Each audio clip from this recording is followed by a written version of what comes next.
got everything I need right here with me. You never know what...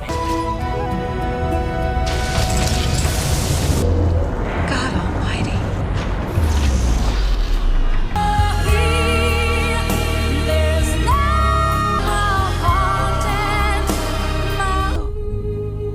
What if I told you James Cameron's Titanic hides secrets even deeper than the ocean it sank in? From record-breaking production costs to shocking behind-the-scenes stories, today on Hidden Real Fact we'll uncover the untold truths about one of the greatest films ever made.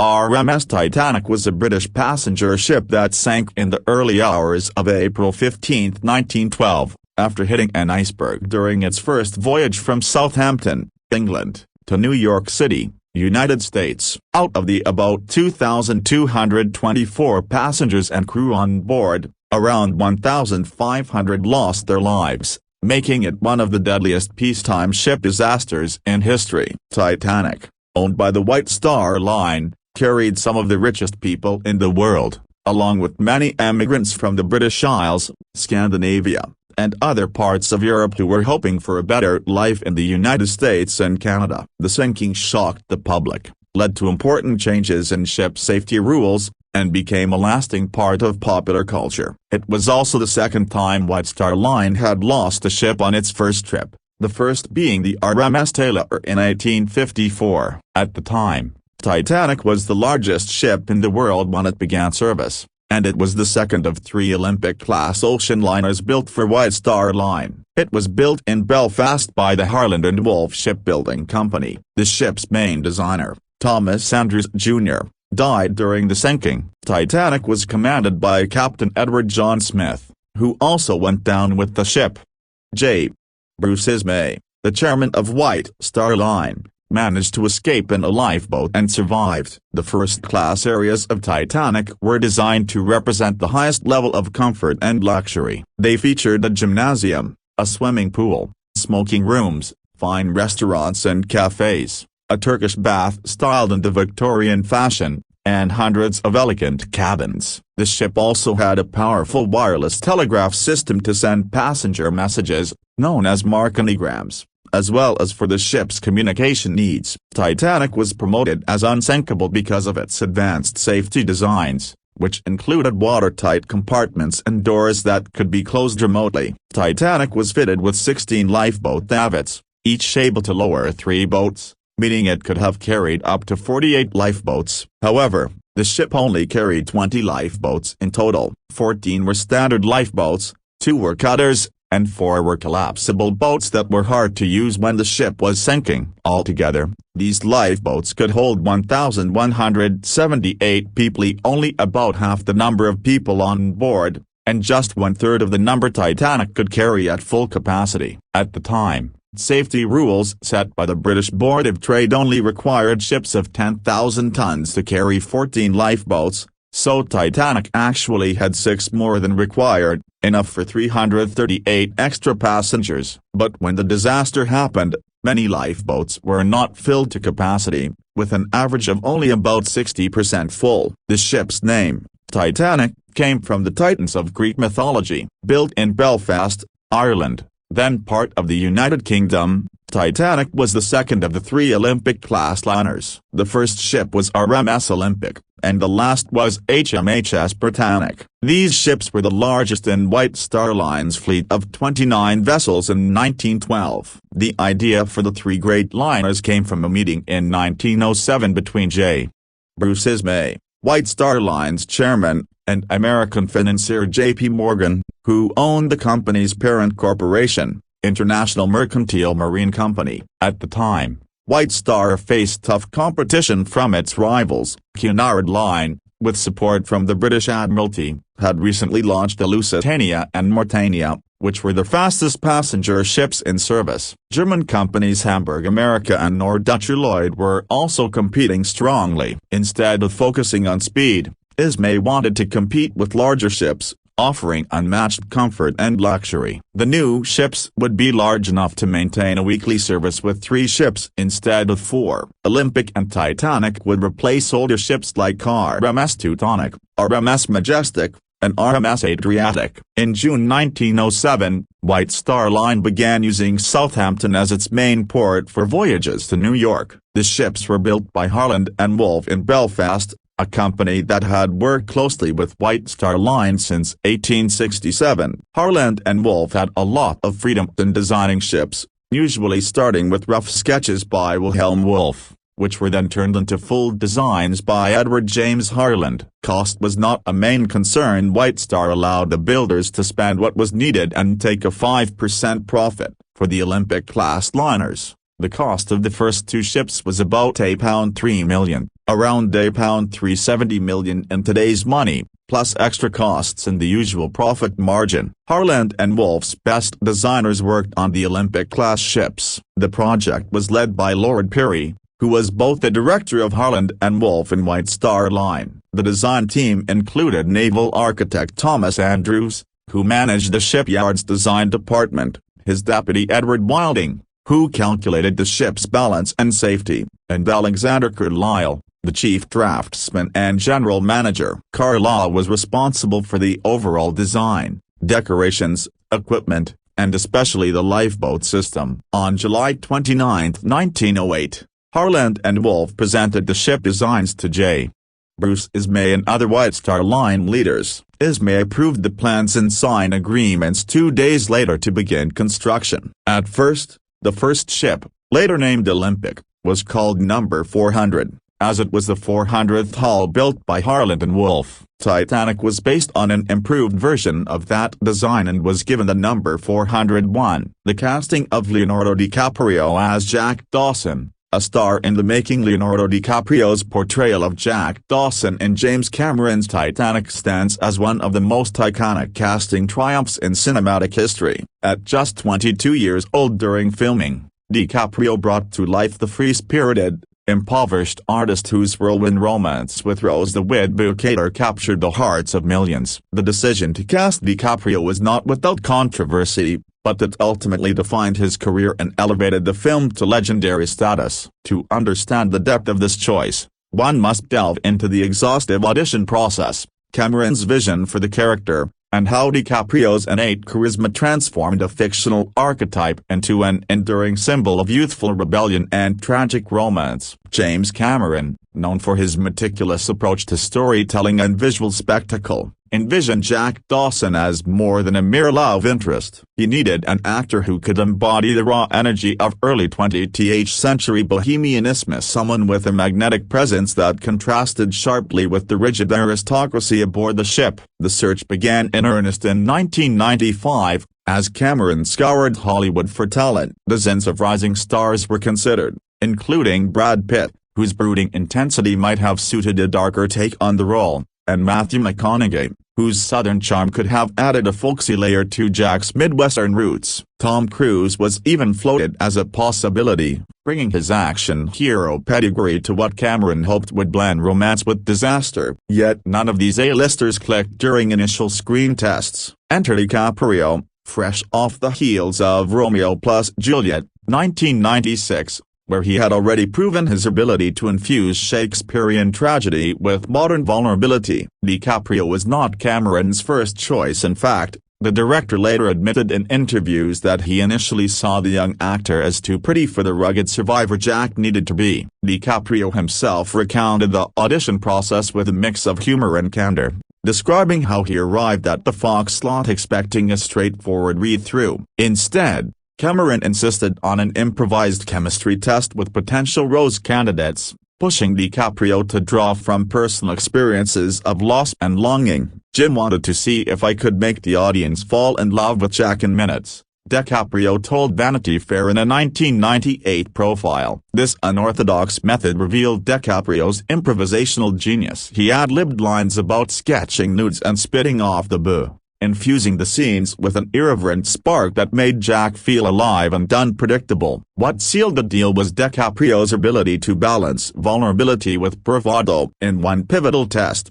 he and Kate Winslet, already locked in as Rose after her own grueling auditions, reenacted this flying scene at the ship's prow. DiCaprio's laughter, genuine and boyish, cut through the scripted tension, creating an electric on-screen rapport that Cameron knew was irreplaceable. It was like lightning in a bottle, Cameron reflected in the 2012 documentary Titanic, The Final Word with James Cameron. This chemistry wasn't manufactured, it stemmed from DiCaprio's real-life empathy, honed from his own brushes with fame's pressures. Growing up in Los Angeles as the son of a comic book artist and a legal secretary, DiCaprio understood the chasm between dreams and reality, mirroring Jack's own outsider status. Critics and audiences alike have dissected DiCaprio's performance for its layers. He didn't just play the charming rogue, he imbued Jack with the quiet profundity, evident in moments like the dinner scene where he navigates high society with wide-eyed wonder. DiCaprio drew inspiration from historical figures like the real-life Titanic survivor Jack Thayer, studying archival footage to capture the era's youthful optimism. His physical transformation was equally committed,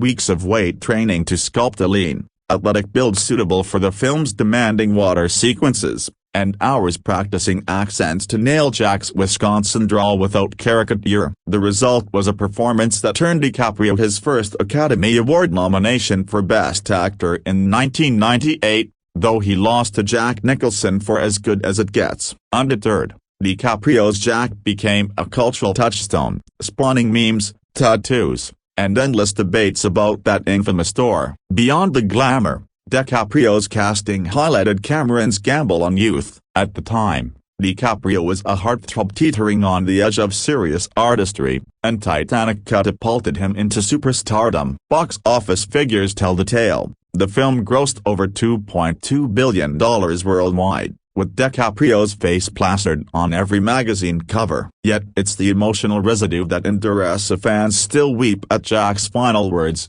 "You must promise me that you'll survive," delivered with the tenderness that only DiCaprio could muster. In retrospect, no other actor could have made Jack's self-sacrifice feel so profoundly heroic, turning a disaster movie into a meditation on love's fleeting nature. Kate Winslet's audition odyssey, embodying Rose DeWitt Bukater's fire. If DiCaprio was the spark, Kate Winslet was the flame in Titanic's casting narrative. At 21, the British ingenue stepped into the role of Rose DeWitt Bukater, the suffocated 17-year-old aristocrat whose forbidden love affair ignites the film's emotional core. Winslet's selection was a masterstroke of instinct over pedigree, as Cameron bypassed established stars like Gwyneth Paltrow and Reese Witherspoon to champion an actress whose raw intensity promised to shatter Rose's corseted facade. The audition process for Rose was Cameron's most exhaustive, spanning months and hundreds of callbacks. He sought a performer who could convey the duality of repression and rebellion, someone capable of portraying a woman trapped in gilded chains yet yearning for liberation. Initial contenders included Claire Danes, hot off Romeo plus Juliet, whose ethereal quality might have softened Rose's edges, and Natalie Portman, whose precocious talent was already Oscar-nominated from Beautiful Girls. Angelina Jolie was considered for her smoldering edge, potentially darkening Rose's arc into something more vengeful. But these tests faltered. Cameron needed fire, not frost. Winslet, then writing acclaim from Sense and Sensibility, 1995, crashed the party uninvited. Hearing rumors of open auditions, she boldly faxed her details to Cameron's team and showed up in a vintage gown, determined to prove she could embody 1912 elegance. "I lied about my height on my CV because they wanted someone shorter," Winslet confessed in a 2017 Graham Norton show appearance, laughing at the memory. Her first read was electric, channeling Eleanor Dashwood's restraint but exploding into Rose's rage during the suicide attempt scene. Cameron was floored, later saying in The Guardian,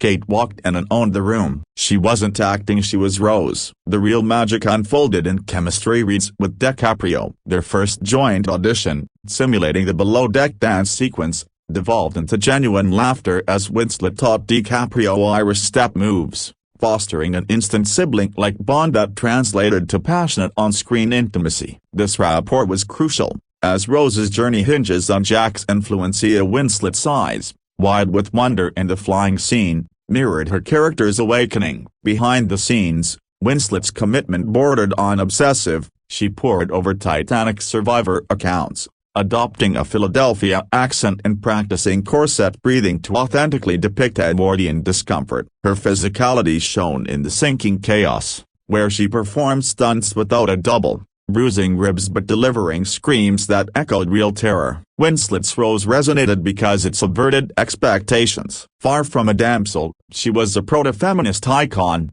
rejecting Kel's diamond and choosing survival on her terms. Critics lauded this nuance. Roger Ebert wrote in his 1997 review, "Winslet glows with a passion that lights the screen," praising her for making Rose's evolution feel organic. Though she earned an Oscar nod for Best Actress, losing to Helen Hunt in As Good as It Gets, Winslet's performance cemented her as a force. Post-Titanic, she navigated typecasting with roles in Eternal Sunshine of the Spotless Mind, but Rose remained her albatross and crown, symbolizing women's unyielding spirit. The casting's genius lay in Winslet's age-appropriate fire at 21. She brought authenticity to Rose's youth, avoiding the miscast maturity that plagued earlier contenders. Her chemistry with DiCaprio wasn't just scripted off-camera. They pranked crew members, forging a friendship that lent their romance believability. In a film bloated with CGI spectacle, Winslet's human vulnerability anchored the narrative,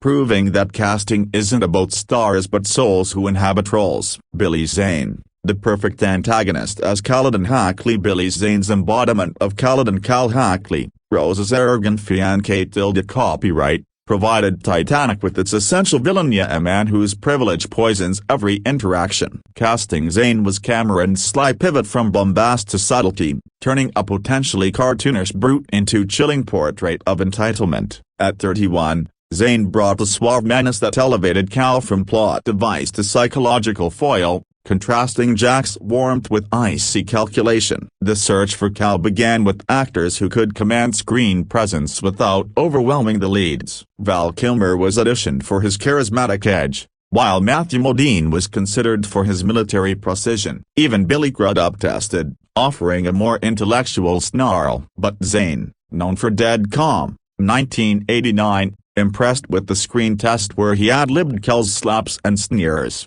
revealing a layered cruelty. Billy had that old Hollywood polish, like a young George Hamilton, but with teeth, Cameron noted in DVD commentary. Zane's Greek-American heritage lent an exotic flair to Cal's Philadelphia blue blood, and his theater background ensured nuanced delivery. Think the steak dinner monologue, laced with passive aggression. Zane's preparation was methodical. Studying robber barons like J.P. Morgan, he adopted a clipped accent and tailored posture to scream inherited power. Offset, he bantered with DiCaprio, blurring lines to heighten on-screen tension. Their real-life ribbing fueled Cal's jealousy. Though not Oscar-nominated, Zane's Cal drew rave as Entertainment Weekly called him suavely sinistra, and his post-Titanic career, from The Phantom to voice work, owes much to this breakout. Zane's casting underscored Cameron's balance, a villain you loathe but can't ignore, making Jack and Rose's love all the sweeter. Gloria Stewart's poignant dual role as old Rose. Gloria Stewart's casting as the elderly Rose the Wit Bouquet was a stroke of serendipity,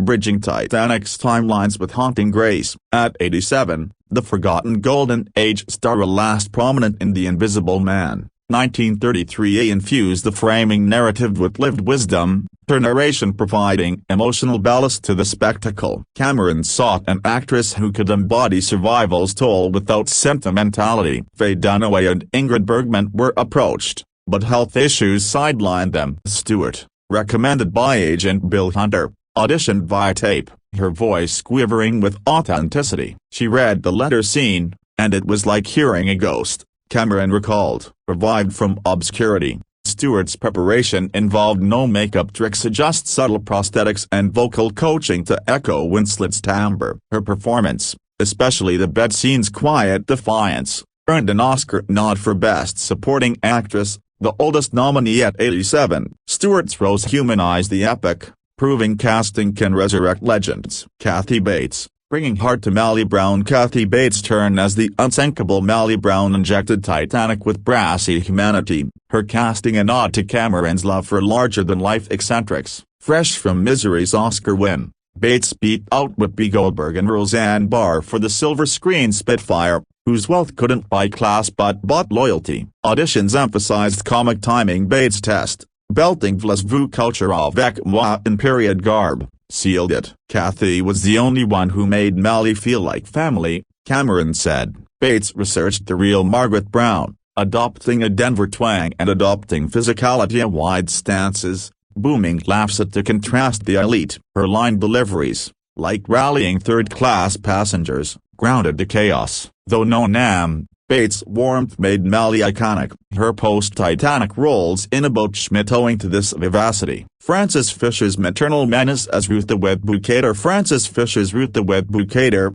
Rose's scheming mother, added suffocating depth to the class critique. Her casting chosen for quiet ferocity, considered alongside Vanessa Redgrave, Fisher Cameron's ex and the Distinguished Gentleman co-starrer one with the read revealing Ruth's desperation beneath snobbery. Fisher drew from Southern belle archetypes, softening Ruth's venom with maternal pain. Her tea-pouring scene, dripping disdain, chilled viewers. Unnominated but praised. The New York Times noted her steely poise. Fisher's role highlighted women's societal traps, her chemistry with Winslet amplifying generational conflict. Victor Garber and the ensemble's technical mastery. Thomas Andrews and beyond. Victor Garber's Thomas Andrews, the ship's designer, brought tragic integrity to Titanic's engineering hubris. Audited against John Lithgow, Garber's soft-spoken test lamenting the watertight doors nailed the character's guilt. Drawing from naval architects, Garber's quiet build. Her strong speech haunts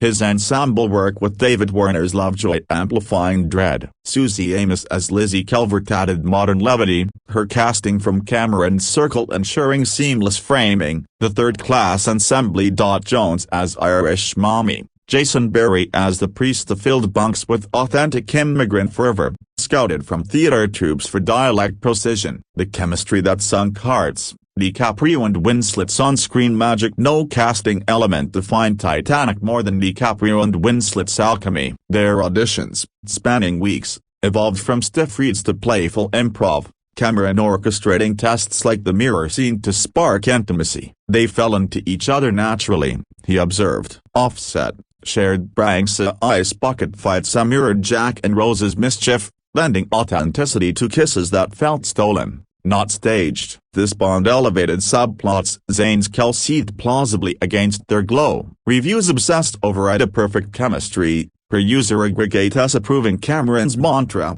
cast for connection, not convention. Supporting stars and unsung heroes, from band leaders to steerage souls. Jonathan Hyde's Bruce Ismay withered corporate greed, cast over John Mahoney for oily charm. Louis Abernathy's Louis Bodini comic relieved with egg experiments, his improvising levity. Bernard Hill's Captain Smith exuded doomed dignity, auditioned against Anthony Hopkins for Gravities. The steerage chorus. UN Stewart's first officer Murdoch, Michael Ensign's chairman Hartley a breathed historical air, many with maritime backgrounds. Gloria Stewart's peers, like Faye Masterson's young Lizzie, wove narrative threads. The global talent pool, accents, authenticity, and cultural layers. Titanic's casting spanned continents, with Irish lilt from Colm Forrest's crewman and Scottish burr from Rhys Thompson's steward. Cameron's team held open calls in London and Dublin, ensuring ethnic diversity reflected the ship's manifest of Finnish families.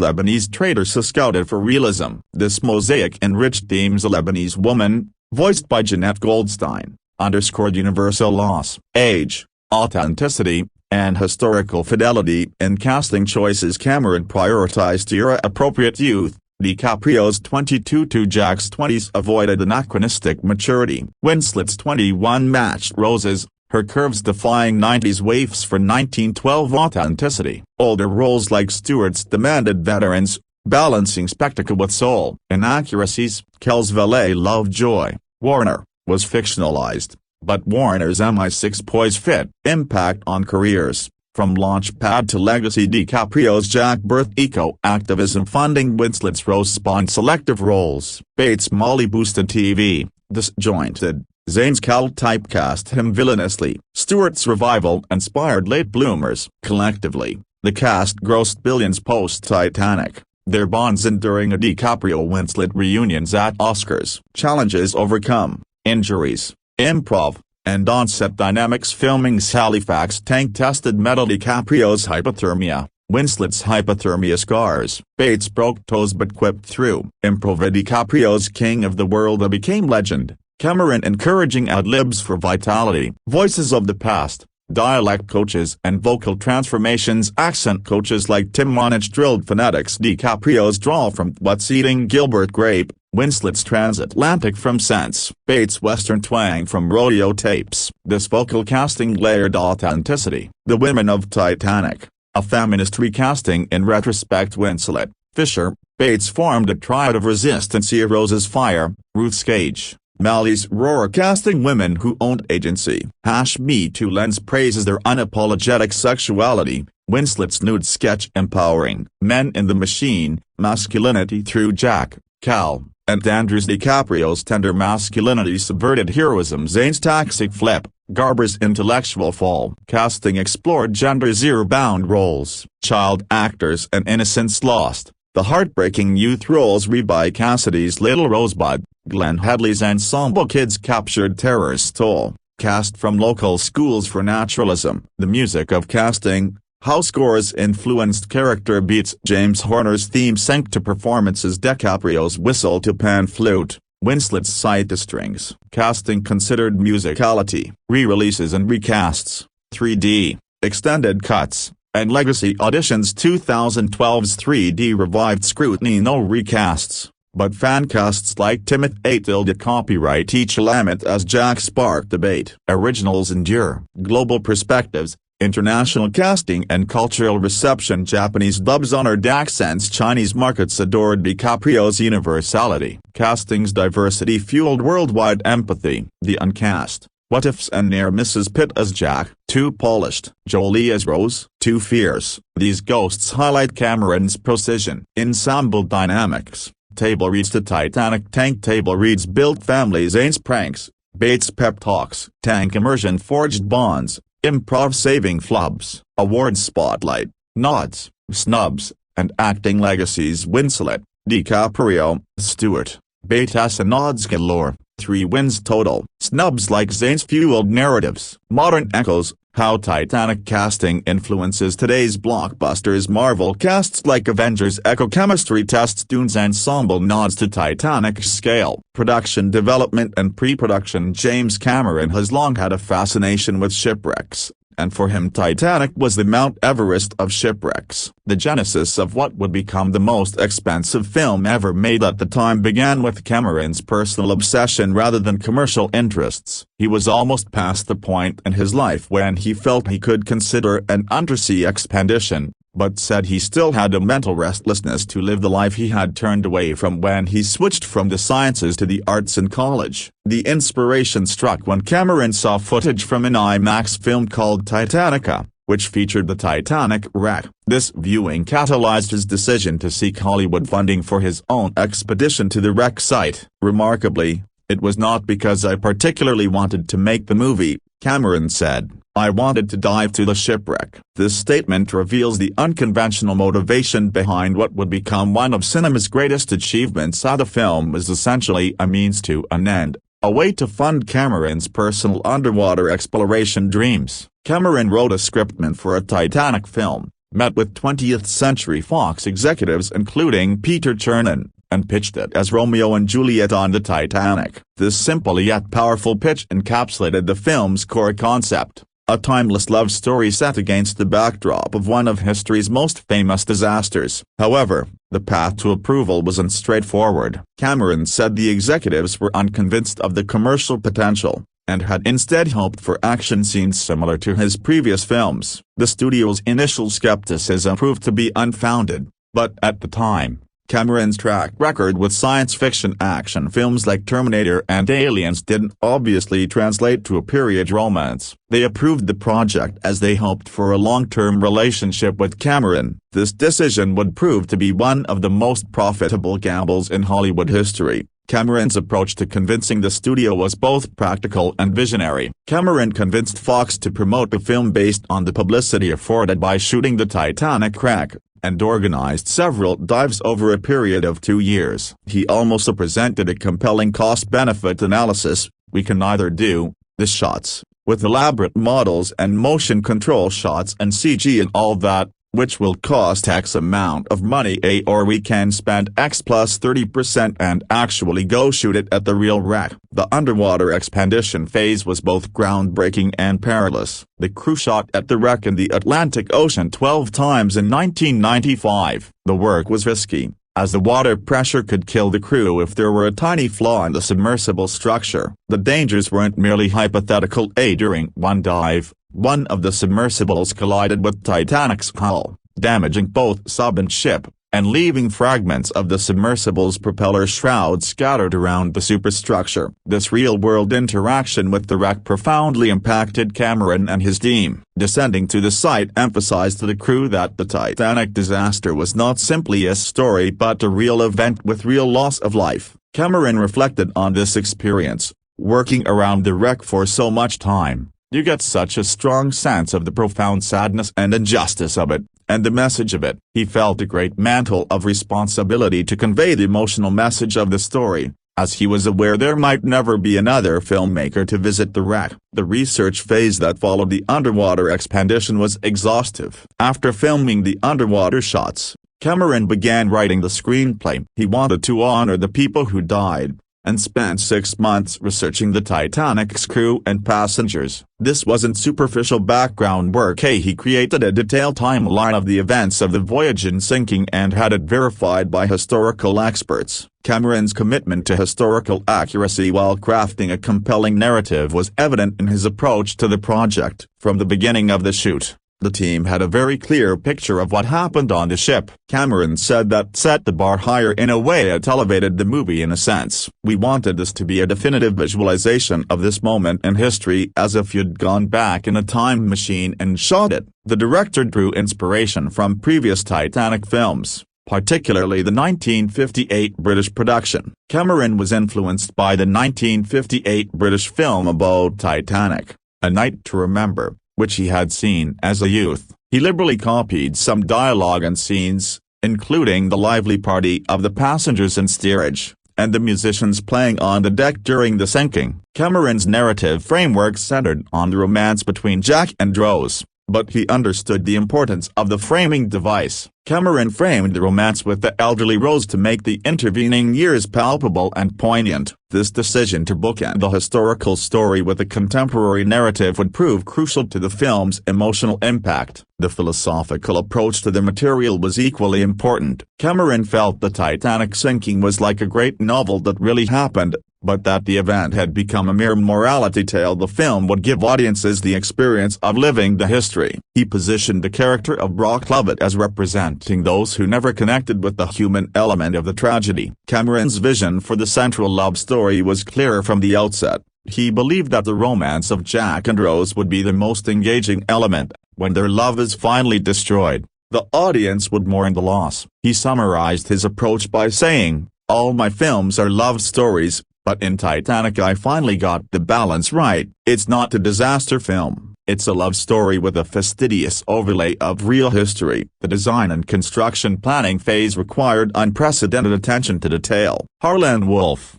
Titanic's builders, opened their private archives to the crew, sharing blueprints that were previously thought lost. This access to original documentation was crucial for the film's authenticity. For the ship's interiors, production designer Peter Lamont's team looked for artifacts from the era. The newness of the ship meant every prop had to be made from scratch. The filming of Titanic was an enormous logistical undertaking that pushed the boundaries of what was technically possible in 1990s filmmaking. Principal photography began on July 31, 1996 at Dartmouth, Nova Scotia, with the modern-day expedition scenes aboard the academic Mstislav Kaldych. This decision to begin with the contemporary scenes was both practical and symbolic and connected the film directly to Cameron's real underwater exploration. The production then moved to its primary location, where an unprecedented construction project had been undertaken. In September 1996,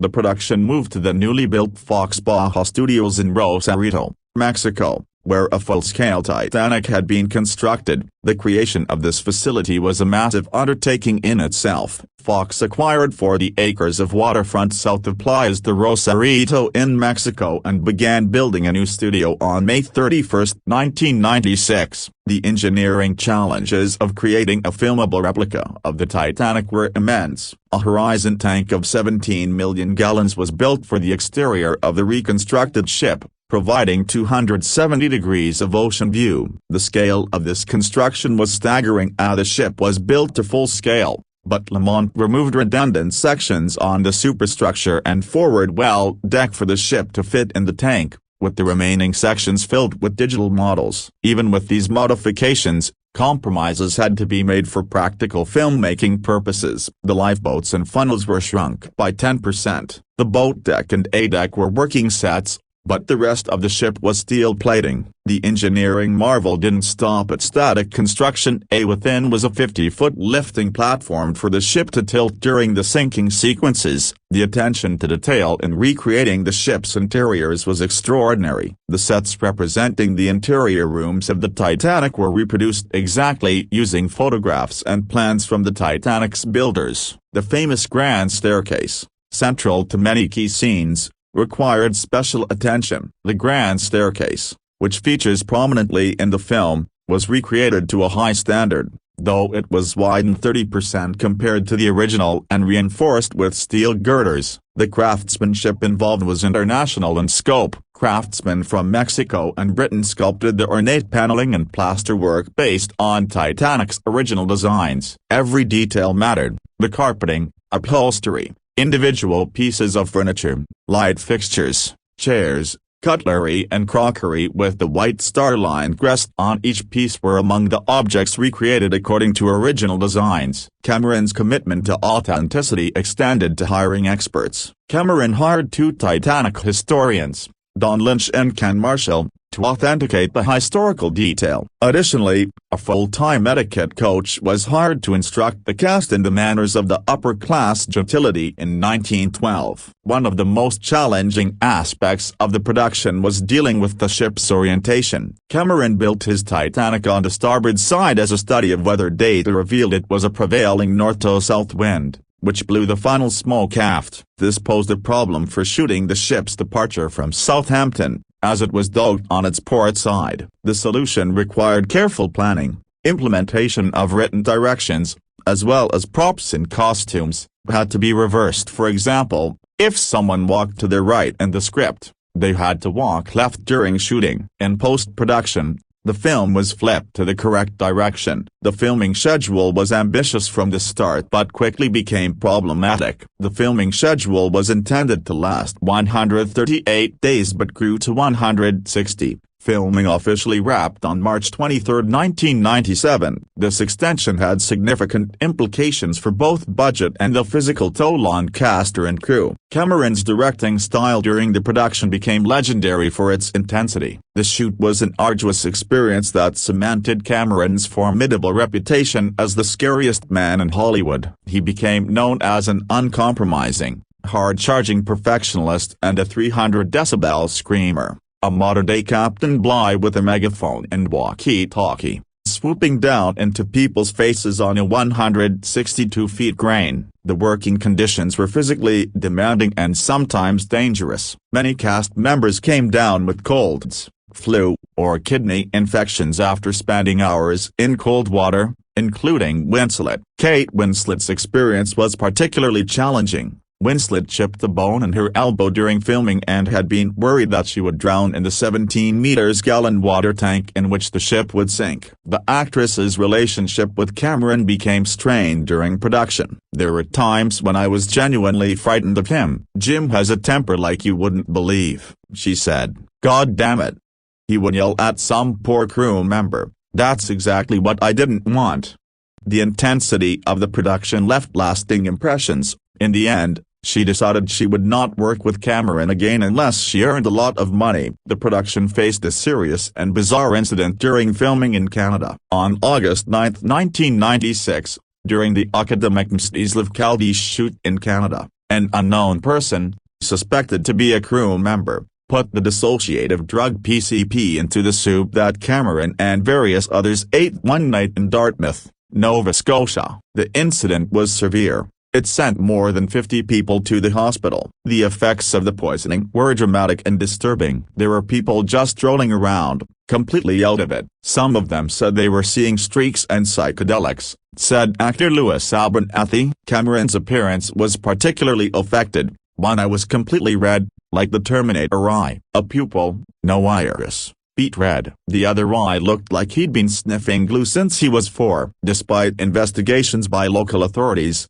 the person behind the poisoning was never caught. The physical toll of the production extended beyond individual incidents. Several others left the production, and 3 stuntmen broke their bones. But the Screen Actors Guild decided, following an investigation, that nothing was inherently unsafe about the set. Leonardo DiCaprio had a different perspective. Additionally, DiCaprio said there was no point when he felt he was in danger during filming. Cameron's approach to managing the large-scale production was militaristic but, in his view, necessary. He explained, "I'm demanding, and I'm demanding on my crew." In terms of being kind of militaresque, I think there's an element of that in dealing with thousands of extras and big logistics and keeping people safe. I think you have to have a fairly strict methodology in dealing with a large number of people. The crew size reflected the scale of the production. More than 800 crew members worked on the film. This massive workforce was necessary to handle the complex logistics of filming on water, managing elaborate sets, coordinating special effects, and ensuring safety during dangerous sequences. The special poop deck construction allowed for dramatic sinking sequences. The poop deck was built on a hinge that could rise from 0 to 90 degrees in a few seconds, just as the ship's stern rose during the sinking. Safety considerations were paramount for these sequences. For the safety of the stuntmen, many props were made of foam rubber. Specific scenes required careful planning and execution. The famous sketching scene between Jack and Rose was strategically placed in the filming schedule. Cameron sketched Jack's portrait of Rose Winslet posed in a bathing suit. The sketching scene was DiCaprio and Winslet's first scene together. It wasn't by any kind of design. Although I couldn't have designed it better, there's a nervousness and an energy and a hesitance in them, Cameron stated. The timing of the scene was actually coincidental but proved fortuitous. Cameron said he and his crew were just trying to find things to shoot because the big set wasn't ready for months,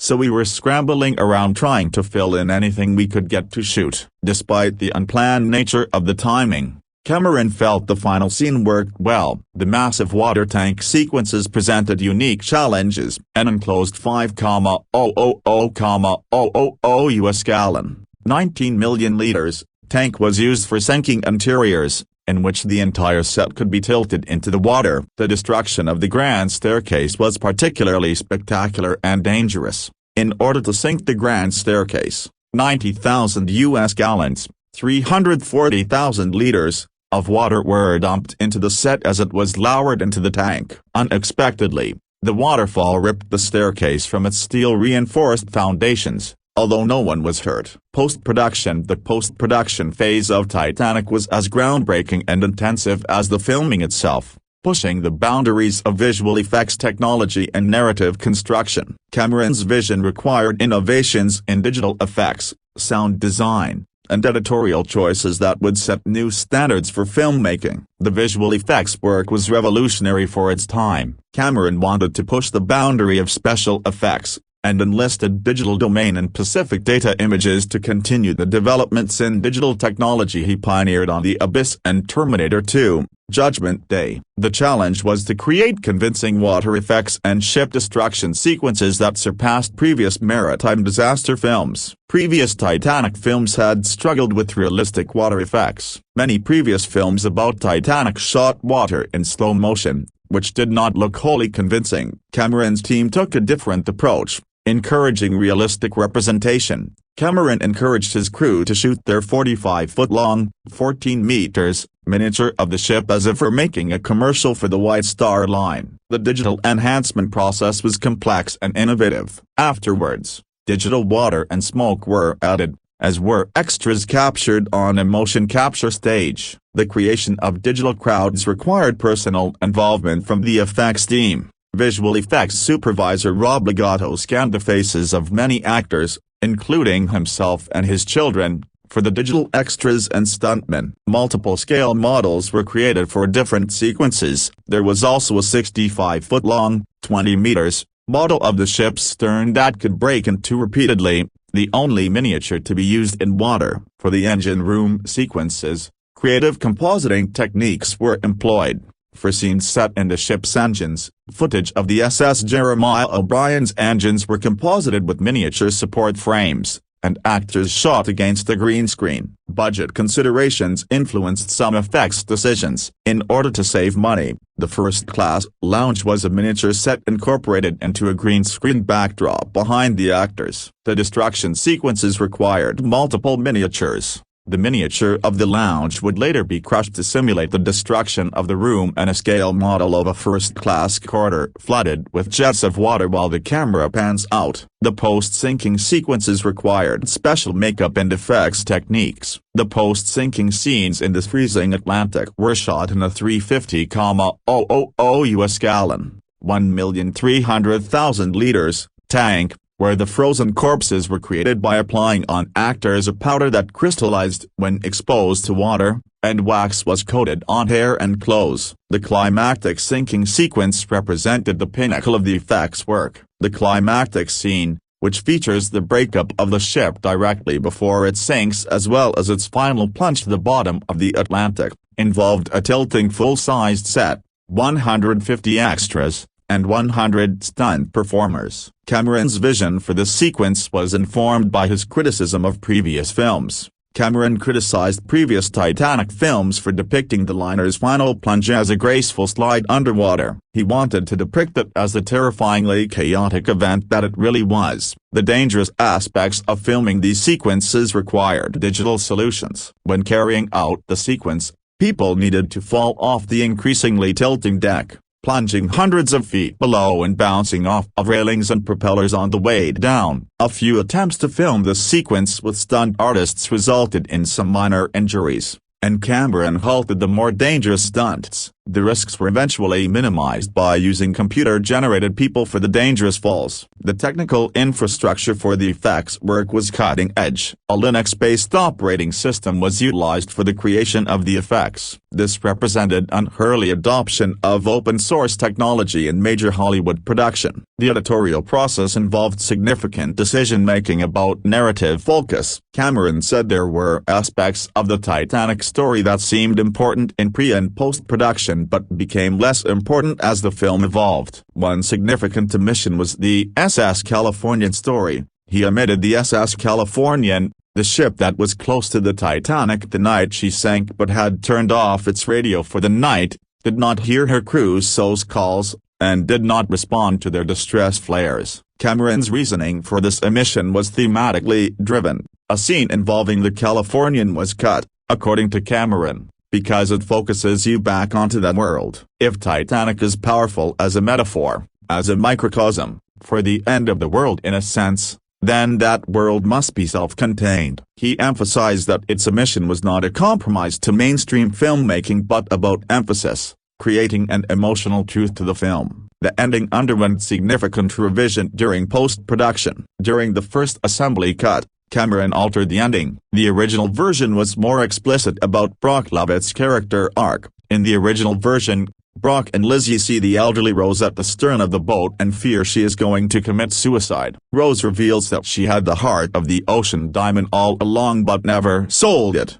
to live on her own without Cal's money. She allows Brock to hold it but tells Brock that life is priceless and throws the diamond into the ocean. After accepting that treasure is worthless, Brock laughs at his stupidity. Cameron's decision to cut this scene was based on pacing and emotional considerations. In the editing room, Cameron decided that by this point, the audience would no longer be interested in Brock Lovett and cut the scene, so that Rose is alone when she drops the diamond. He also did not want to disrupt the audience's melancholy after the Titanic's sinking. Bill Paxton supported this editorial decision. Paxton agreed that his scene with Brock's epiphany and laugh was unnecessary, saying, "I would have shot heroine to make the scene work better. Our job was done by then. If you're smart and you take the ego and the narcissism out of it, you'll listen to the film, and the film will tell you what it needs and what it does not need. Other scenes were cut based on test audience feedback. The version used for the first test screening featured a fight between Jack and Lovejoy after Jack and Rose escape into the flooded dining saloon. This sequence was designed to add action elements. The scene was written to give the film more suspense, and had Cal offering to give Lovejoy, his valet, the heart of the ocean if he can get it from Jack and Rose. Lovejoy goes after the pair in the sinking first-class dining room. Jack attacks him and smashes his head against a window. This is why Lovejoy has a gash later in the film. However, audience testing revealed problems with the sequence. Test audiences said it would be unrealistic to risk one's life for wealth, and Cameron cut it for this reason, as well as for timing and pacing reasons. Many other scenes were cut for similar reasons. The meticulous attention to production design extended to props. The Heart of the Ocean necklace required special attention in post-production marketing. For the Heart of the Ocean design, London-based jewelers Esprit Garrett used cubic zirconia set in white gold to create an Edwardian-style necklace to be used as a prop in the film. Multiple versions were created. The studio designed and produced 3 variations, very similar but unique and distinguishable in character. 2 of them were used in the film while the third went unused until after the film had been released. Music. The musical score for Titanic became as iconic and commercially successful as the film itself, representing a masterful collaboration between director and composer that produced one of the best-selling soundtracks in cinema history. Cameron wrote Titanic while listening to the work of the Irish New Age musician Enya. This early musical inspiration influenced the ethereal, emotional tone that Cameron envisioned for the film's score. However, when it came to the actual composition, Enya was not available. After Enya declined an invitation to compose for the film, Cameron instead chose James Horner. The choice of James Horner represented a reconciliation of sorts. The two had parted ways after a tumultuous working experience on Aliens, but Titanic cemented a successful collaboration that lasted until Horner's death. This partnership proved to be one of the most fruitful composer-director relationships in film history. For the vocal elements that became central to the film's musical identity, Horner made a distinctive choice. For the vocals heard throughout the film, Horner chose the Norwegian singer Sissel Kyrre Batilde Sedilla, commonly known as Sissel. The selection process was extensive. Horner knew Sissel from her album Innerst Iskjelen, and particularly liked how she sang Eg vet I Borg, I Know in Heaven There Is a Castle. He tried around 30 singers before choosing Sissel. The creation of the film's most famous musical element happened almost secretly. Horner wrote the end theme, My Heart Will Go On, in secret with Will Jennings because Cameron did not want any songs in the film. This behind-the-scenes development of what would become one of the most recognizable songs in popular culture demonstrates the sometimes contentious creative process behind major films. The involvement of copyright Line de Jong was initially reluctant but proved crucial. Copyright Line de Jong agreed to record a demo at the persuasion of her husband Ren copyright copyright Lil. The presentation of the song to Cameron required careful timing and diplomacy. Horner waited until Cameron was in an appropriate mood before presenting him with the song. After playing it several times, Cameron declared his approval. Although worried that he would have been criticized for going commercial at the end of the movie, Cameron's eventual acceptance of the song was influenced by practical considerations as well as artistic ones. Cameron also wanted to appease anxious studio executives and saw that a hit song from his movie could only be a positive factor in guaranteeing its completion. This pragmatic approach to including a commercial element proved to be extraordinarily successful. The soundtrack's commercial success was unprecedented. The soundtrack was the best-selling album of 1998 with sales of over 27 million. This achievement made it one of the best-selling soundtracks of all time,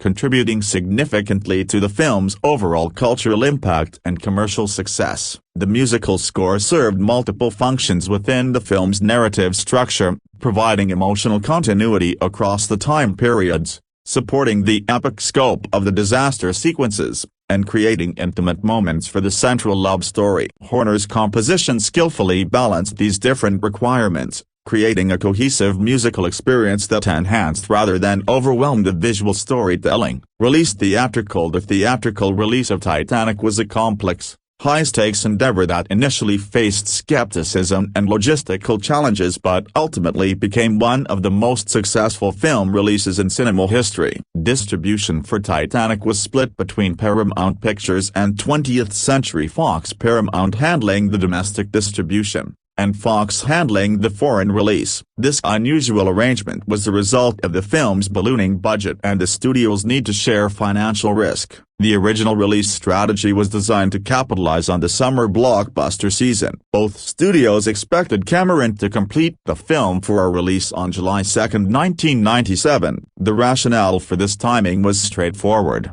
The film was to be released on this date to exploit the lucrative summer season ticket sales when blockbuster films usually do better. However, the complex post-production work made this deadline impossible. In April, Cameron said the film's special effects were too complicated and that releasing the film on that date would not be possible. This delay created additional complications beyond mere scheduling and potentially put the film in competition with other major releases. The studios considered various alternative summer dates, but encountered unexpected resistance. The studios considered pushing the film to late July or the first week of August, but Harrison Ford, whose film Air Force One was to be released on July 25, is reported to have informed Titanic Film Review. James Cameron's Titanic motion pictures was delivered in 1997. It was met with basic and business achievement. The movie would proceed to win 11 Foundation grants, including Best Picture and Best Chief for Cameron. However,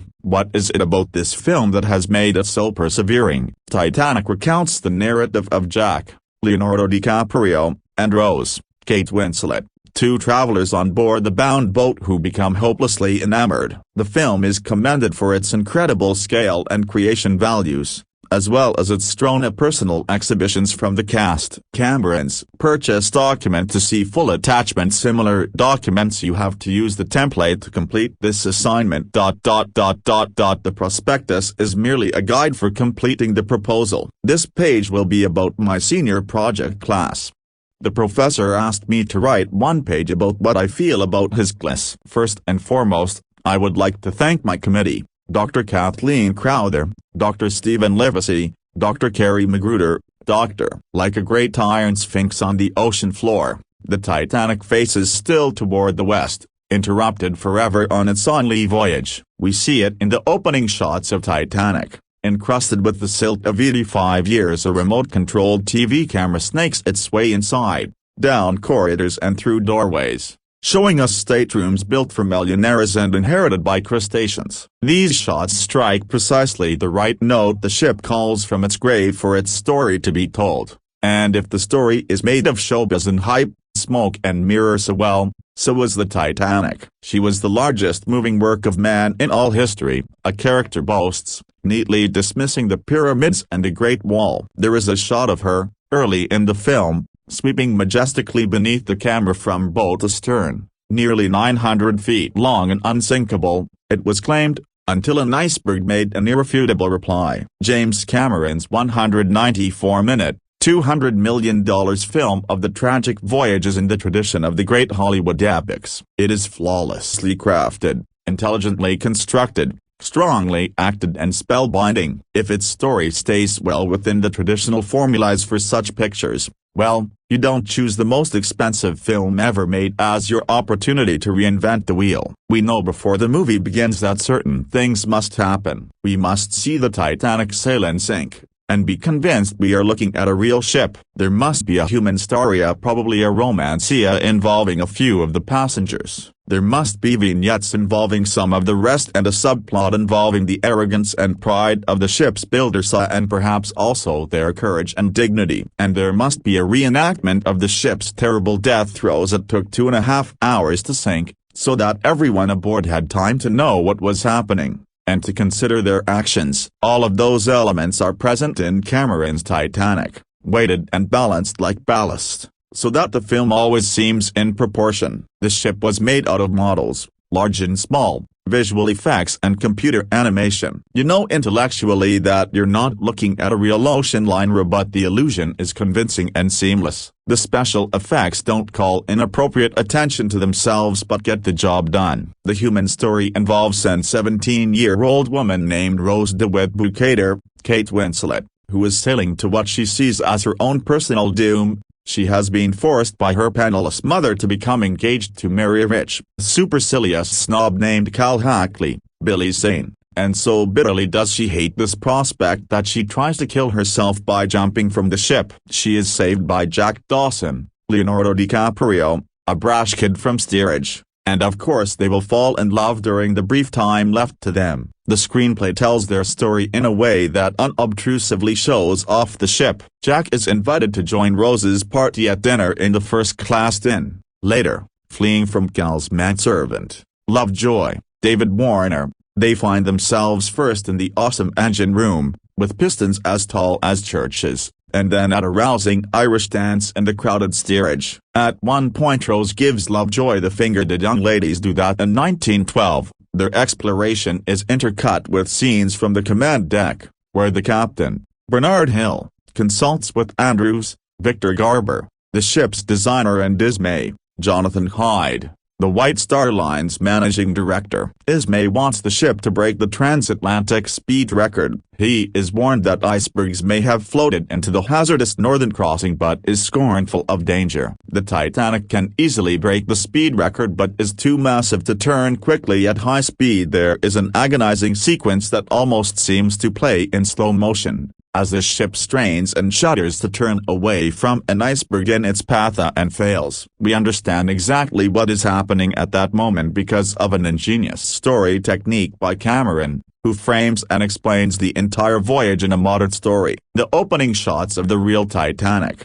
we are told, are obtained during an expedition led by Brock Lovett, Bill Paxton, an undersea explorer. He seeks precious jewels but finds a new drawing of a young girl. Meanwhile, an ancient woman sees the drawing on TV and recognizes herself. This is Rose, Gloria Stewart, still alive at 101. She visits Paxton and shares her memories. I can still smell the fresh paint. And he shows her video scenes from his explorations, including a computer simulation of the Titanic's last hours, which doubles as a briefing for the audience. By the time the ship sinks, we already know what is happening and why, and the story can focus on the characters while we effortlessly follow the stages of the Titanic's sinking. Movies like this are not merely difficult to make at all, but almost impossible to make well. The technical difficulties are so daunting that it's a wonder when the filmmakers are also able to bring the drama and history into proportion. I found myself convinced by both the story and the saga. The setup of the love story is fairly routine,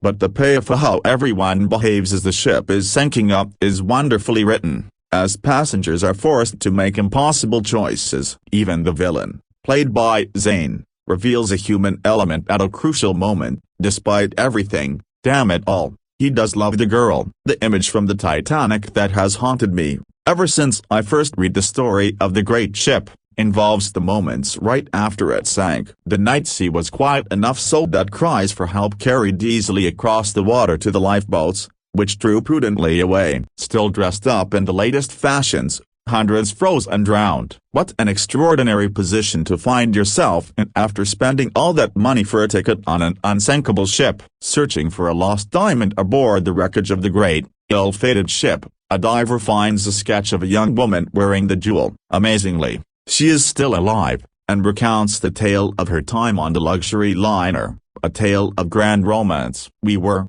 of course, all waiting for it to sink, or at least list alarmingly. We had our snap-only punning headlines and our cleverly worded, "Madman overboard" captions. James Cameron has spent $200 million on a movie and it's a dog. He's finally had it. We chortled. It was all going to be a great deal of fun. Only there's a slight problem. James Cameron has gone and delivered a spectacular, moving, utterly engrossing 3.5-hour epic, stick that on your poster, of the kind they have beautifully ceased making anymore. Bugger. There go all the albatross gags. Then, DiCaprio is Jack. a poor boy who wins himself a ticket home on the maiden voyage of the world's most famous, and soon-to-be infamous, ocean liner. Winslet is Rose, a rich girl cosseted by the strictures of post-Edwardian society and miserably engaged to beastly rascal, Zane. In a fit of the vapors, she tries to fling herself from the prow into Davy Jones' locker. Jack wrestles her from the seaweedy clutches of the deep, their soulful eyes meet and, well, anyone vaguely acquainted with the obstacles routinely thrown up before young couples in period costumes who are that much in love will be unsurprised to learn that a number of insurmountable obstacles, the kind that take a couple of reels to be surmounted, get lobbed in their way. Oh, and the boat sinks. On paper, this should be a nauseatingly dreadful, utterly manipulative, saccharine-dusted gob of tedious pap. On the big screen, and if you've got any sense you'll catch it on the biggest screen you can find, it manages effortlessly to overcome the corny predictable plot, period cliché and the ending, seducing with honest, old-fashioned storytelling bolted to special effects sequences that take the breath away. Like one of its obvious influences Gone with the Wind, the most impressive FX sequences are not the obvious boat-upturning sequences but the digitally created moments you don't notice aren't real, the steam emerging from people's mouths being one example, and the shots of the boat itself charging through the Atlantic, never drawing attention to the fact that only half of it exists in a mainframe in Burbank. DiCaprio and Winslet are horribly attractive as the youngsters caught first in the nasty snobism of the hierarchical world around them and then in the nasty terror of the boat sinking, which is when the romance turns to action. And for the last hour and a bit we are treated to Cameron flexing his action muscles. Walls of brine crash down corridors. Those holding only third-class tickets are locked below decks and drown in their hundreds, and in the final moments the ship upends delivering an incredible shot of our heroes hurtling face-first into the sea still clinging to the ship while hapless passengers who have chosen to jump plunge by. Here Cameron proves, as he hinted at in The Abyss, that while you can count the action directors to rival him on the fingers of one finger, John Woo, he is also perfectly capable of delivering big-screen emotion. Titanic is not subtle by any stretch of the imagination but it will leave even the most cynical, heartless swine with a lump in the throat. And for once it won't be their lunch coming up. It should be no surprise then that it became fashionable to bash James Cameron's Titanic at approximately the same time it became clear that this was the planet's favorite film ever. Them's the facts. The magic doesn't come from within the director's mind. It comes from within the heart of the actors. James Cameron. These words from Cameron hold true due to his magnificent directing from his current success with Avatar, The Way of Water, which was many years in the making, to his anniversary re-release of Titanic. I had the privilege of revisiting Titanic in the IMAX 3D format at Seven Bridges IMAX in Woodridge, Illinois. I have seen Titanic 2 previous times on the big screen, but this new and immersive experience made me feel like I was watching Titanic for the first time. The backstory of the archives, the many journeys below the deep, and the magnificent technology utilized will take your Titanic experience to a new level. I remember seeing a documentary, Ghosts of the Abyss, in IMAX 3D directed by James Cameron, which enlightened me on the main Titanic film. Those were the days when IMAX was not big with blockbusters yet, but now big studios use IMAX all the time. Cameron,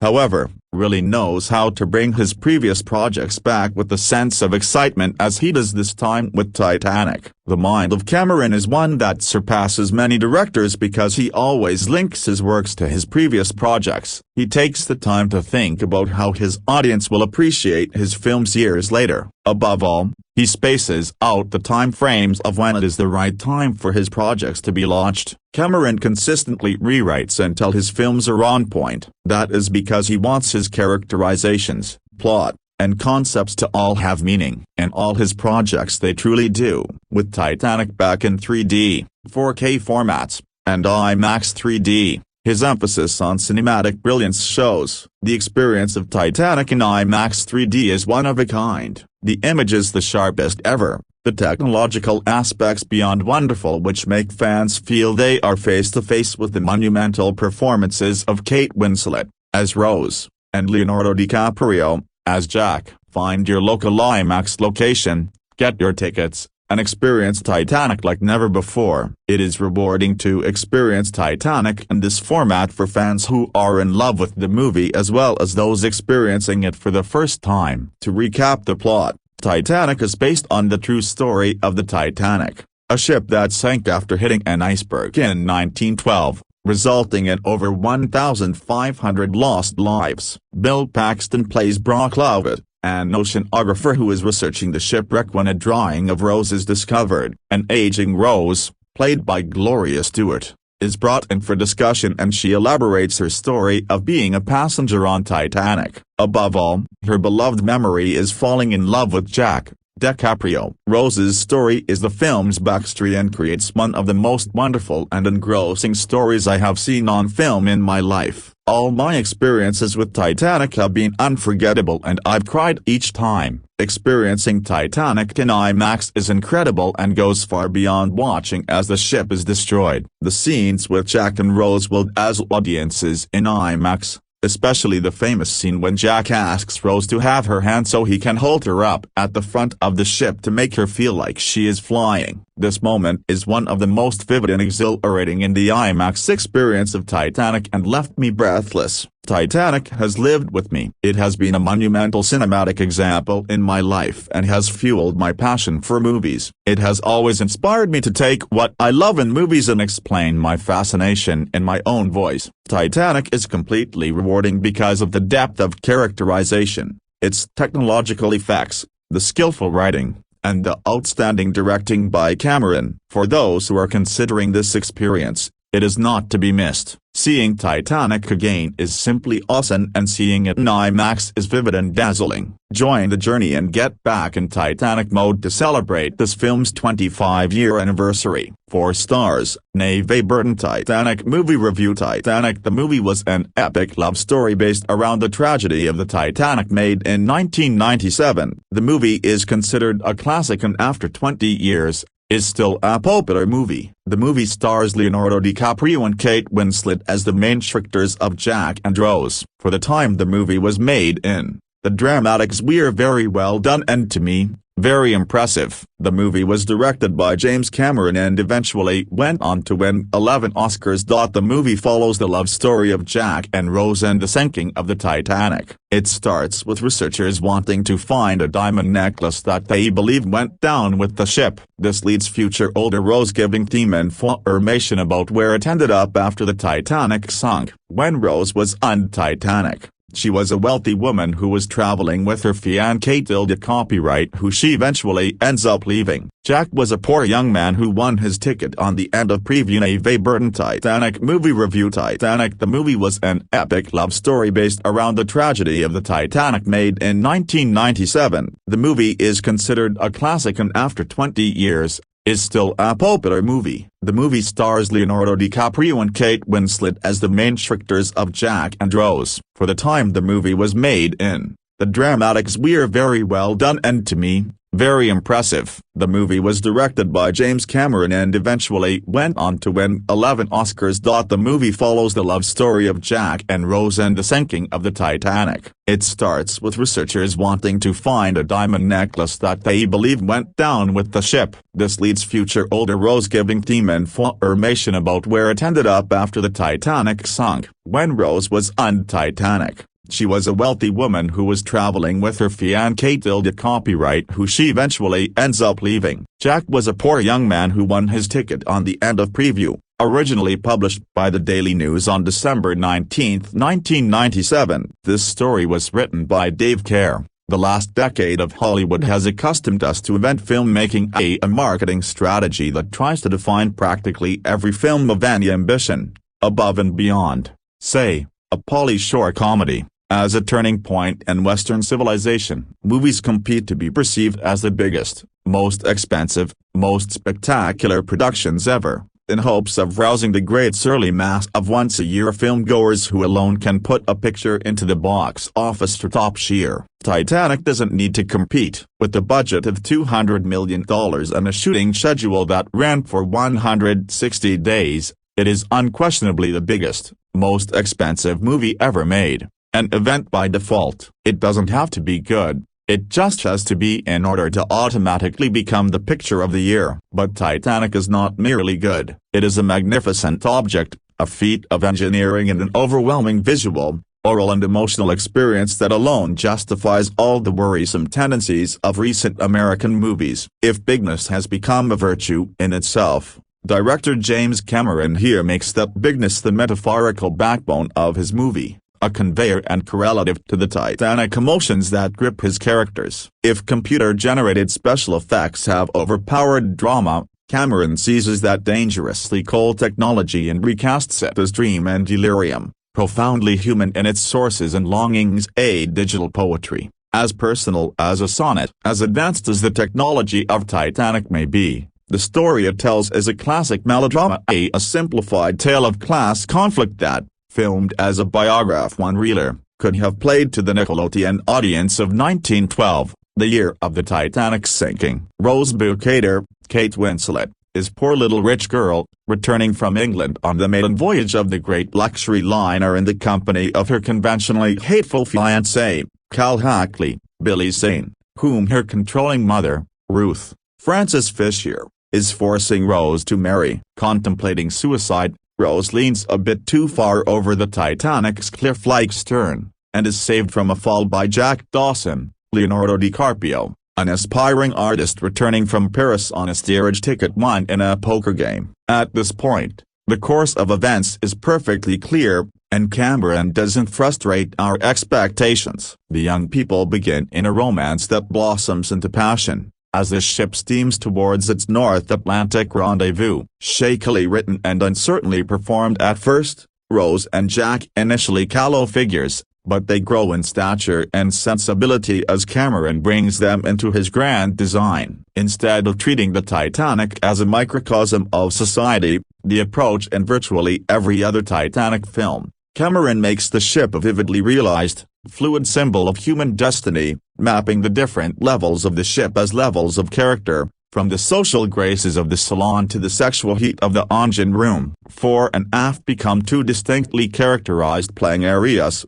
symbolizing future and past, freedom and social constraint, the course of a life inevitably linked to death, created through a complex blend of partial sets, models and digital effects. Cameron's Titanic is breathtaking in its wholeness, heartbreaking in its destruction. The film's final hour portrays the sinking, not merely as spectacle, but as a series of harsh moral choices that must be made by all the characters as they decide who will live and who will die. In a contemporary framing story, the elderly Rose, played by Gloria Stewart, an actress who worked for John Ford and James Whale in the 30s, tells her tale to a salvage diver, Bill Paxton, who has been searching the wreck for a fabled diamond. At first a symbol of commercial profit, the diamond becomes an image of the place the past occupies in the present, as memory and as inspiration. That's the same ennobling route that Titanic takes as it leaves the port of Enterprise and arrives on the shore of art. This Titanic arrives at its destination, a spectacular demonstration of what modern technology can contribute to dramatic storytelling. James Cameron's romantic epic, which represents the biggest roll of the dice in film history, will send viewers in search of synonyms for the title to describe the film's size and scope. The dynamic of the central love story, between a brash lad from steerage and an upper-class young lady bursting to escape her gilded cage, is as effective as it is corny, and will definitely help put the picture over with the largest passable public. This fast-paced 3-hour extravaganza, which had its world premiere at the Tokyo Film Festival on Saturday night, is certain to do exceptionally well at the box office, and Paramount's $60 million investment for U.S. rights on a $200 million-plus production has to be one of the bargain deals of the century. Whether Fox can come anywhere nearer to break even in the rest of the world than the Titanic did to New York is another matter. In telling the story of one of history's most celebrated disasters, the sinking of the White Star Line's RMS Titanic on her maiden voyage from Southampton on April 15, 1912,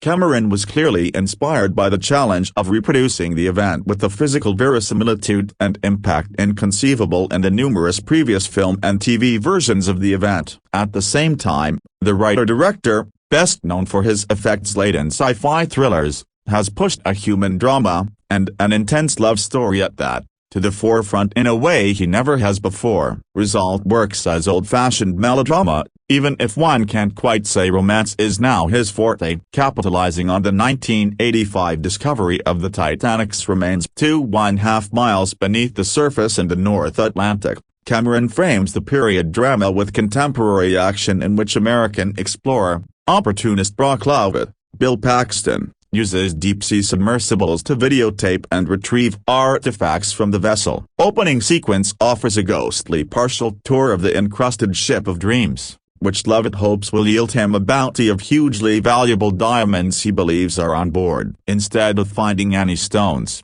however, Lovett does turn up an intriguing drawing of a young nude woman wearing a fabulous necklace, dated April 14, 1912. This discovery comes to the attention of a 102-year-old woman named Rose, Gloria Stewart, who in fact is the woman in the portrait and is summarily spirited to Lovett's ship at the wreckage's site to confirm details and, at length, to tell her story as it happened 84 years before. First shots of the Titanic taking on passengers at Southampton are truly stunning, with the brand-new ship representing the consummate triumph of the industrial age. Famously dubbed unsinkable, she was the biggest moving object ever constructed, built at a cost of $7.5 million. Cameron's camera swoops up, down and around, taking in the masses from all classes crowding on board, but takes an immediate interest in two people, Rose the wit-bouqueter, Kate Winslet, a haughty society girl returning to Philadelphia to marry her rich snob fiancé Cal Hackley, Billy Zane, and penniless, devil-may-care American Jack Dawson, Leonardo DiCaprio, who wins his ticket on the Titanic in a last-minute dockside card game. The launch, on April 10, is an exciting wonder to behold, as the camera zips through all sections of the ship to amply reveal its luxurious extravagance as well as the rightful pride of its designer and crew. Planted early on is the suggestion that the wish of the company's managing director, Bruce Ismay, Jonathan Hyde, to break the Atlantic crossing speed record led directly to his craft's collision with an iceberg 400 miles off Newfoundland. Surprisingly little time, however, is given over to the captain and those otherwise in charge of running the ship. As soon as they are underway, Rose does everything she can to rebel against her impossibly arrogant fiancé and starchily class-conscious mother, Frances Fisher. Finally, feeling hopelessly trapped, she makes her way to the aft deck, where she is rescued from jumping overboard by none other than Jack, who has been admiring her from afar. To repay him for saving his lady's life, Cal is obliged to invite the scruffy dog to dinner at their first-class table the following night, where Jack parries his snobbish host's insults with as much style as he can muster. In return, he later spirits Rose off to third class, where they join in some spirited dancing with the immigrants, giving Rose more fun than she's ever had in her life. And so it goes with their schematic romance, with the upper-class girl freed from the stultifying restraints of her stiffly formal world by a resourceful, never-say-die, tousle-headed American everyman. The formula at work here would have been right at home in silent melodramas, and it is to the credit of the vigorously spirited DiCaprio and the emotionally accessible Winslet that the relationship comes to life as engagingly as it does. Deciding to reject her intended future life altogether, Rose asks Jack, who has made his living making sketches on the streets of Paris, to draw her in the nude wearing the invaluable blue diamond Cal has given her, an effectively intense and sensual sequence. Chased hither and yon thereafter, they find the time and place to consummate their passion American style in the back seat of a luxury car in the ship's hold before all hell breaks loose. The Titanic hits the iceberg 100 minutes into the film, and the next 80 minutes represent uninterrupted excitement and spectacle. With a deathly quiet hanging over the ship at the midnight hour, the captain and crew swallow the quickly inescapable conclusion that the unthinkable has happened and the vessel is going to go down. Just as some men on deck kick large ice chips around like soccer balls, some first-class passengers are irritated at the inconvenience of being evacuated from their quarters while water rushes headlong into the punctured front compartments of the ship. Even at this point, however, Cameron steers his attention away from the general calamity to pile on even more complications for Jack and Rose, as the latter must discover where her vengeful fiancé has had him locked up and then must make like a superheroine to fight her way through nearly submerged passages to rescue him. But Cal, who would only need an oily mustache to become the complete Edwardian-era villain, still isn't finished, as he pursues Jack and Rose with the pistol even as freezing water is engulfing one and all. This telling covers some of the classical ground. There were only lifeboats enough for half the passengers, and many of the 60-seat crafts went out only partially filled. First-class patrons were given priority, as were women and children, while the steerage passengers were kept behind locked gates for a long time. Some wealthy types sat stoically sipping brandy or locked in embraces with their mates, and a group of musicians continued to play soothing music to keep a lid on the panic. Still, the film misses a suspenseful beat by largely ignoring the presence of other boats in the vicinity and not indicating why they never made it to the Titanic. The ship's final plunge, as it breaks into and the aft section rises up perpendicular to the Black Sea, is utterly stunning and effectively places the viewer in the jaws of death. The aftermath is possibly even more sobering, as hundreds of people are left in life jackets bobbing in the frigid waters, shouting out but certain of their doom. Much of this would not have been possible without the latest in digital special effects. Their integration into the live filming is seamless, making all the extraordinary effort pay off on screen. Technically, there is no question that the film is a wonder, and Cameron, production designer Peter Lamond, cinematographer Russell Carpenter, costume designer Deborah L. Scott, visual effects supervisor Robert Legato and the crew at Digital Domain represent only vision. Titanic has unsurprisingly never looked better at home. While I'd always recommend seeing this film theatrically at least once if given the chance, some of us were lucky enough to have gotten to do so during its initial run. However, we now also inadvertently make grunting noises when we stand up, so don't be too jealous. We're at a point in time where home theaters have never been bigger with visuals or bolder with sounds, so if you don't get a chance, you're still getting quite the cinematic experience right in your living room. What I love about Titanic is that I'm blown away by its magnificence every time I watch it. Granted, unlike some movies I watch repeatedly, I do tend to take a larger break between viewings, as the last time I watched this grandiose masterpiece was back in 2012 for its 15th anniversary Blu-ray release. I didn't realize that much time had passed until I sat down to watch it, which just shows how quickly time flies by. But getting back to my initial point, which was, Titanic remains a phenomenal movie that's just incredibly engrossing from start to finish. There are a lot of movies I've seen over a handful times each, but very few hit like Titanic does, where even though you've thought it to be perfection after each viewing, you still come out going, wow, that's just a mind-blowingly good movie. It sounds odd to write it, and I'm sure it sounds even stranger to read it, but that's the feeling that always hits me when it's done, and it happened again here with this stunning 4K release. I'm not sure what it is about it that causes this, but maybe it's just that I get so wrapped up and captivated in the story and characters each time that I don't come up for air until the credits roll over 3 hours later. The fact that Cameron had one of the biggest practical sets I can think of made of the ship helps tell the story on a different level. Everything that goes down on that fateful night in the North Atlantic Ocean, and the hours leading into the crash, all feel that much more real because the set doesn't feel like a set, and such care is given to every detail that you just get transported back to 1912 and forget about everything else. Cameron and everyone who worked on the film did such a magnificent job that while I know this sounds like a love letter to the film, I'm not really sure how else to write it. Some may knock the love story, but I think it's handled beautifully. The tale of a young woman of privilege who looks to escape and falls in love with a young man who has barely a penny to his name yet views each day as a gift, and lives to make each day count. Does it sound a bit trite when put like that? Sure, but it's that classic love story that, if done well, helps a film remain timeless. The chemistry between Leonardo DiCaprio and Kate Winslet catapults it to another level. And Billy Zane as her villainous millionaire fiancé. Copyright, forget about it. Everyone in the cast is amazing, and this wide array of characters all add layers of depth to the story that it's hard not to get pulled on board. While making the film, Cameron was viewed as a tyrant of sorts, and while those aren't circumstances anyone wants to work under, there's a lot at stake on a film of this size, including a ballooning budget at the time. So to strive for perfection and remain true to his exact vision is admirable. All that hard work by everyone on the crew paid off,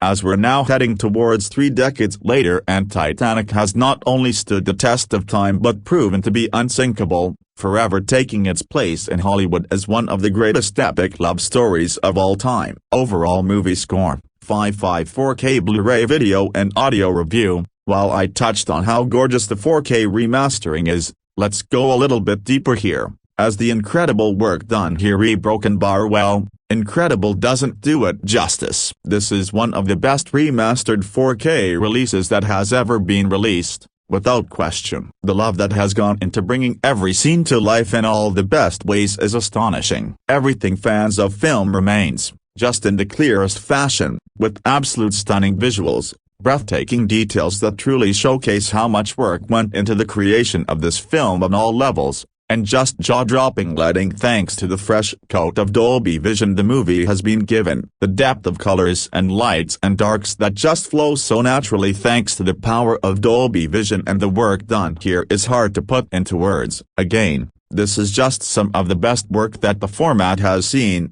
and if this is the love that Cameron shows all his works, then here's hoping his future 4K releases can reach near the same heights. As for Titanic, this is the version to own. That's often the thing that's said about 4K releases, because that's just how progression works. However, the work done here makes a fantastic looking Blu-ray look mediocre in comparison, which should be viewed as higher praise for this remastering over a knock on the 2012 Blu-ray. Then we've got the Dolby Atmos track to coincide with the Dolby Vision, and it's a match so perfect that it even rivals Jack and Rose. The sounds of the film area broken bar again, words just won't do it justice, but there's so much happening on the ship, even during regular discussions, and you can hear things all around you. That's not even getting into the sinking of the ship, where you're just surrounded with terrifying noises like the room is coming down around you. Plus, one of my favorite pieces by James Horner,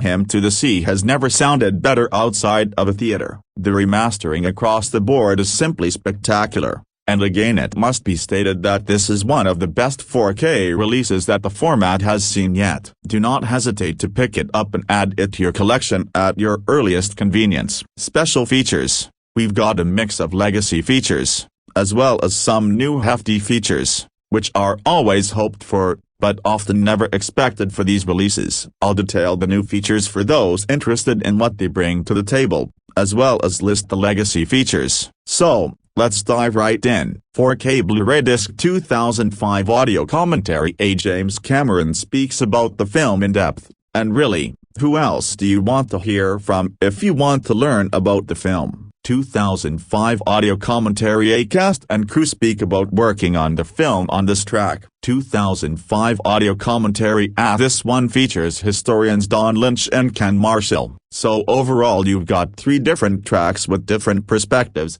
and lots to learn for those who love audio commentaries. Blu-ray disc. New for this release: Titanic, Stories from the Heart. This is a 36-minute documentary of sorts, and I love that we get to hear from so many this long after the fact. Often it's hard to make these types of things happen, but this is fun and awesome to see. The feature sees the cast and crew look back on the making of this epic film, how it's held up over the past 25 years, and pretty much everything to do with it, from the visuals to the costume design. Titanic, 25 years later with James Cameron. This is a beefy 42-minute feature that seems Cameron deep dive into the history of Titanic, looking back on the film, and also appeasing those who always thought Jack could have fit on the piece of wood and survived. I don't care what the tests say. Jack tried to get on, and it shifted their weight and Rose slipped into the water. He did what he had to do to ensure she survived. Let it go, people. Her heart will go on. Behind-the-scenes presentation hosted by John Landau. This is a 34-minute feature that brings together some previous making of extras,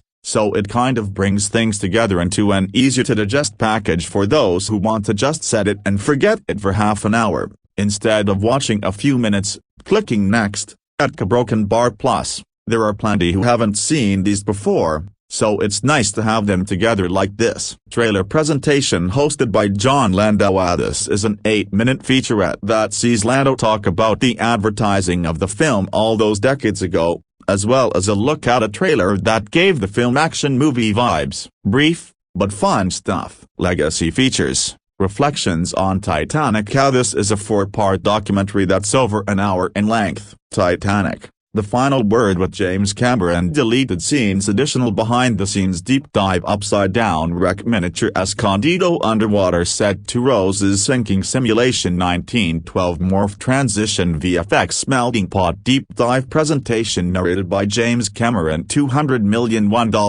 A Ship's Odyssey Videomatic sinking sequence step dive. Visual effects, VFX shot breakdown. Engine room VFX how to for I'm flying VFX how to for first class lounge. Titanic sinking simulation music video still galleries. Titanic script meant by James Cameron. Storyboard sequences. Production artwork. Photographs. Ken Marshall's painting gallery. Concept posters and one-sheets. Credits. 2005, Paramount Pictures presents Titanic. Written and directed by James Cameron. Starring Leonardo DiCaprio, Kate Winslet, Bill Paxton, Billy Zane, Kathy Bates, Frances Fisher, Gloria Stewart, Bernard Hill, Victor Garber, Danny Nucci, David Warner, Jonathan Hyde, Susie Amos. Running time, 194 minutes. Rating, 14A. Released on 4K Blu-ray, December 5, 2023. Brandon Campbell was here when Inside Pulse Movies began,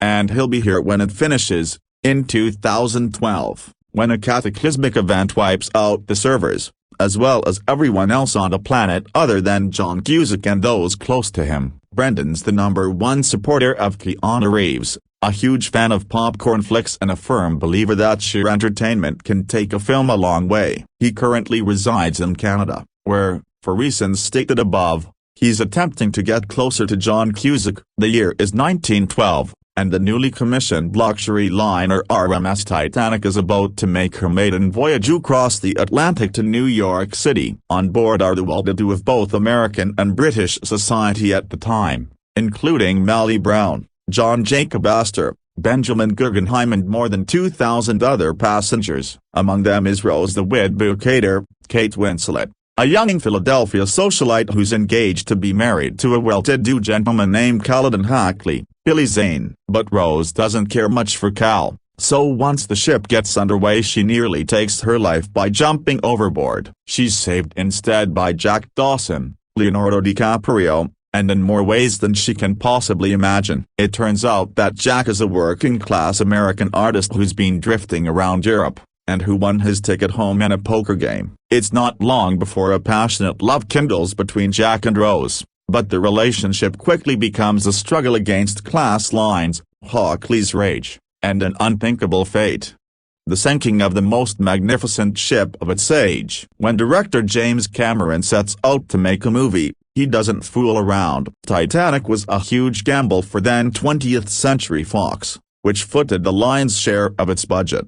Paramount came on board later, with a smaller investment to help offset the cost, in exchange for domestic distribution rights. After a grueling production schedule, which required building not only a slightly less than full-scale replica of the ship itself, but an entire studio in Baja, Mexico to shoot it in, Titanic became the most expensive movie ever made at the time. Estimates placed the final price tag at well over $200 million, but the risk paid off handsomely, as it also became the highest-grossing film of all time, making $1.8 billion worldwide in its initial release, expanding to $2.26 billion with subsequent re-releases, and it went on to steal the 1997 Academy Award for Best Picture. I say steal, because the film's hype machine was simply unstoppable, giving it an awards season edge over Curtis Hanson's far more critically acclaimed L.A. Confidential. The simple fact was,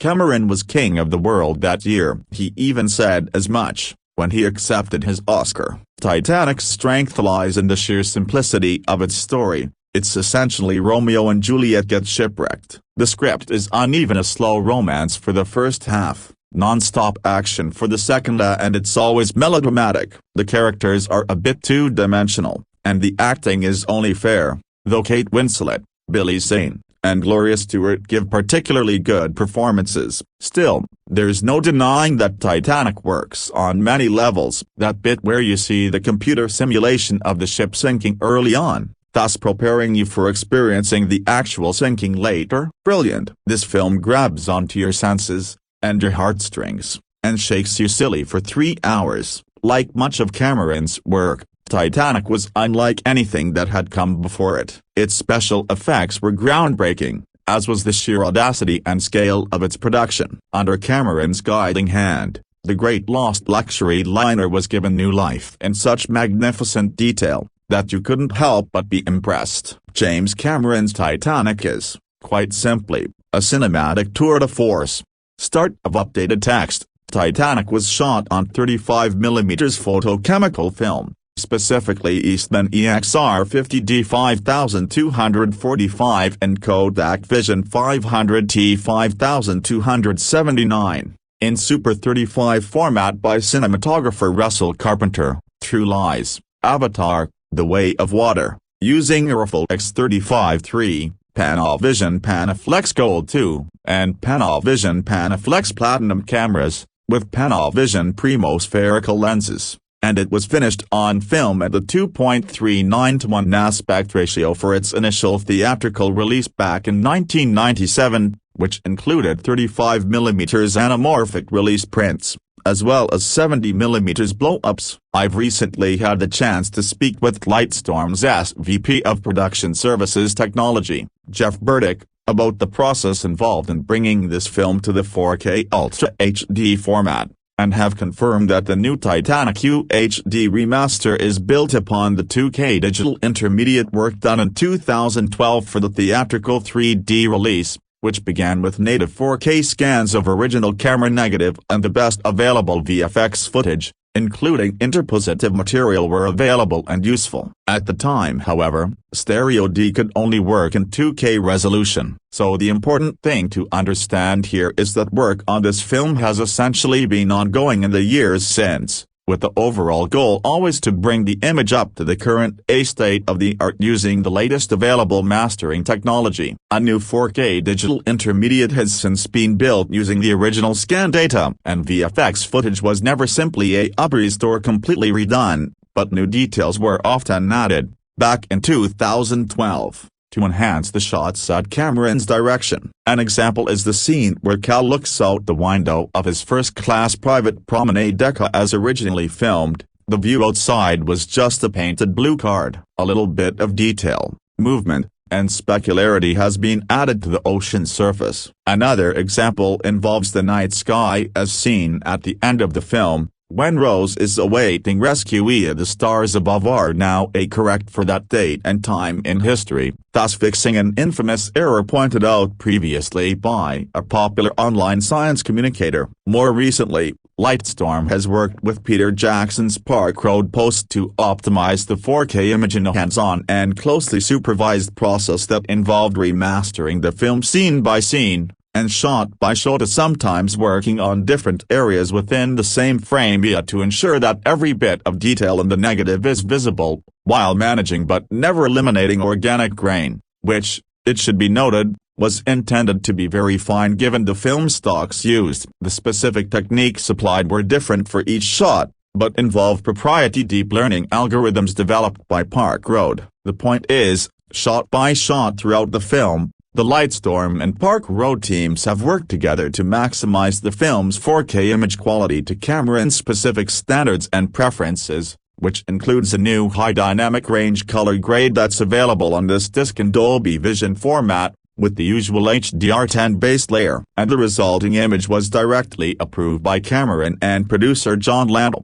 End of update. The resulting 4K image is a broken bar. Well, frankly, it looks spectacular. Shocking. Almost. Titanic still looks like a film, but more like a modern film release than I've certainly ever seen it before. Not only does an extremely fine veneer of grain remain in the image, exquisite fine detail is visible too in virtually every non-VFX shot. I'm talking first-class cabin wallpapers, costume textiles, wood grain, skin textures, where not softened by heavy makeup, strands of hair, furniture upholstery, decorative inlay, stained glass, and not only does 100% of the detail captured by the camera lens remain in this image, you're seeing more of it here than ever before, which, combined with the HDR, can feel a little jarring at first. But wow, obviously, the visual effects aren't as detailed as modern CG would be, but they mostly still hold up well. And the colors here are richly rendered warm early on,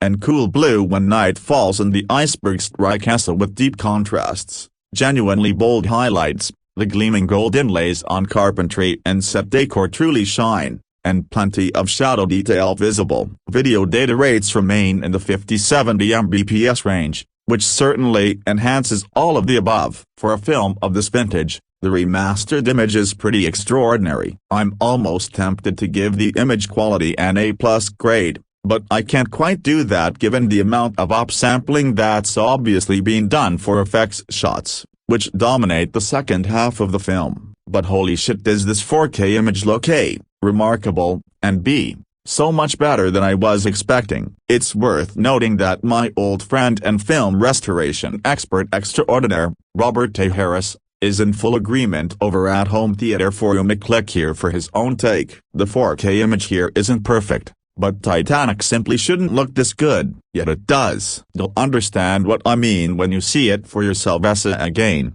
check back in a week or so for all the official remastering details.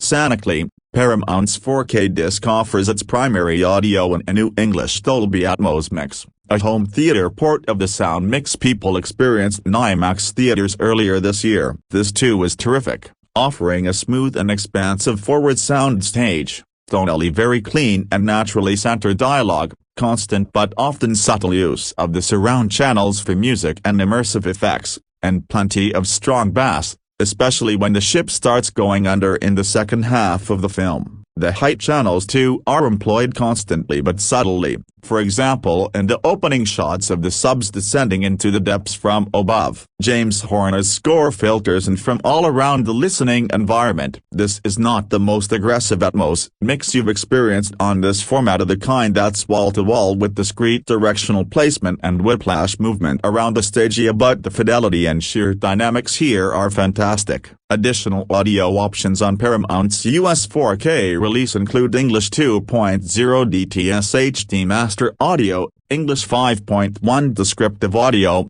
and French and Spanish 5.1 Dolby Digital. Optional subtitles are available in English for the hearing impaired, French, and Spanish. Paramount's Titanic 25th Anniversary Limited Edition is a 2-disc set, including the film remastered in 4K on UHD along with the Blu-ray disc of bonus features. No Blu-ray version of the film in 1080p HD is included, though you can find both that and a Blu-ray 3D version available separately. These appear to be the same discs released back in 2012. The 4K disc includes the following special features: audio commentary by James Cameron, audio commentary with the cast and crew, audio commentary by historians Don Lynch and Ken Marshall. All three were recorded for the film's 2005 3-disc special collector's edition DVD release. The most interesting in terms of the film itself is the director's track with Cameron, who's in great form as he offers a steady stream of anecdotes and insights. The cast and crew commentary features actors Winslet, Stewart,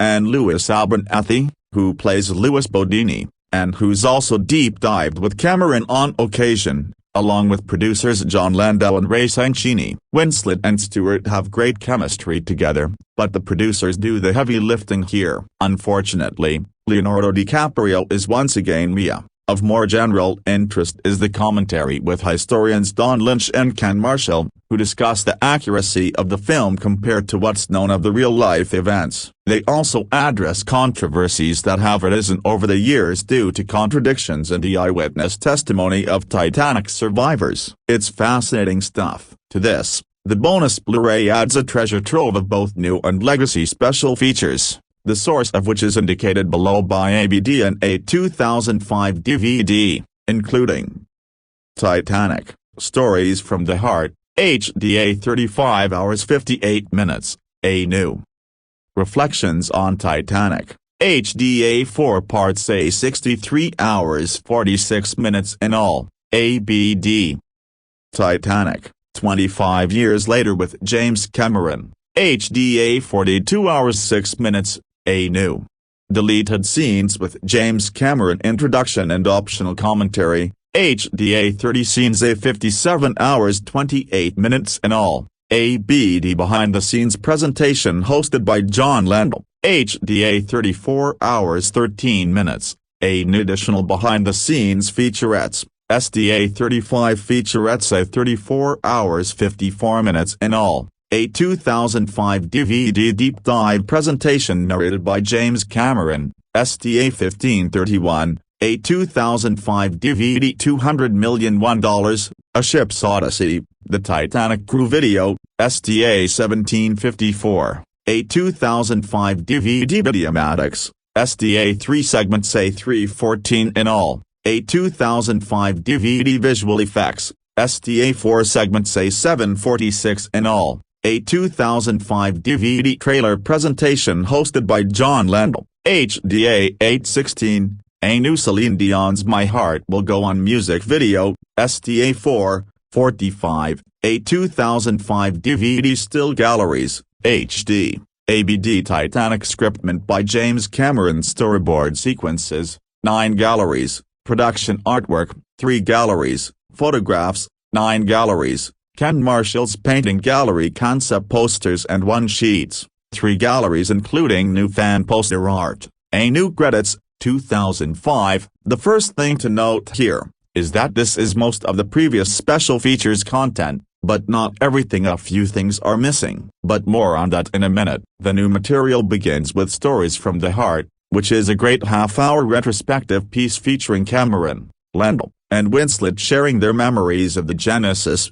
development, and making of the film. This is intercut with footage from the film, behind-the-scenes material, casting video, etc. It's clear that all of them are still very proud of what they accomplished here. The new material continues with 25 years later, a great recent National Geographic special in which Cameron and other experts attempt to find out if both Jack and Rose could have survived the sinking somehow, and if more passengers could have survived as well had additional lifeboats been aboard the ship. This is cool for including a deleted scene of our old friend and special edition producer Van Ling as a Titanic survivor pulled from the water. There are also new behind-the-scenes and trailer presentations hosted by producer John Landau, more on that in a minute, and a brief but new fan poster gallery as well. Really, the only thing you're left wanting by this new content is any kind of commentary by Leonardo DiCaprio, who just doesn't seem to be all that interested in looking back on his work. The legacy content here is all excellent as well,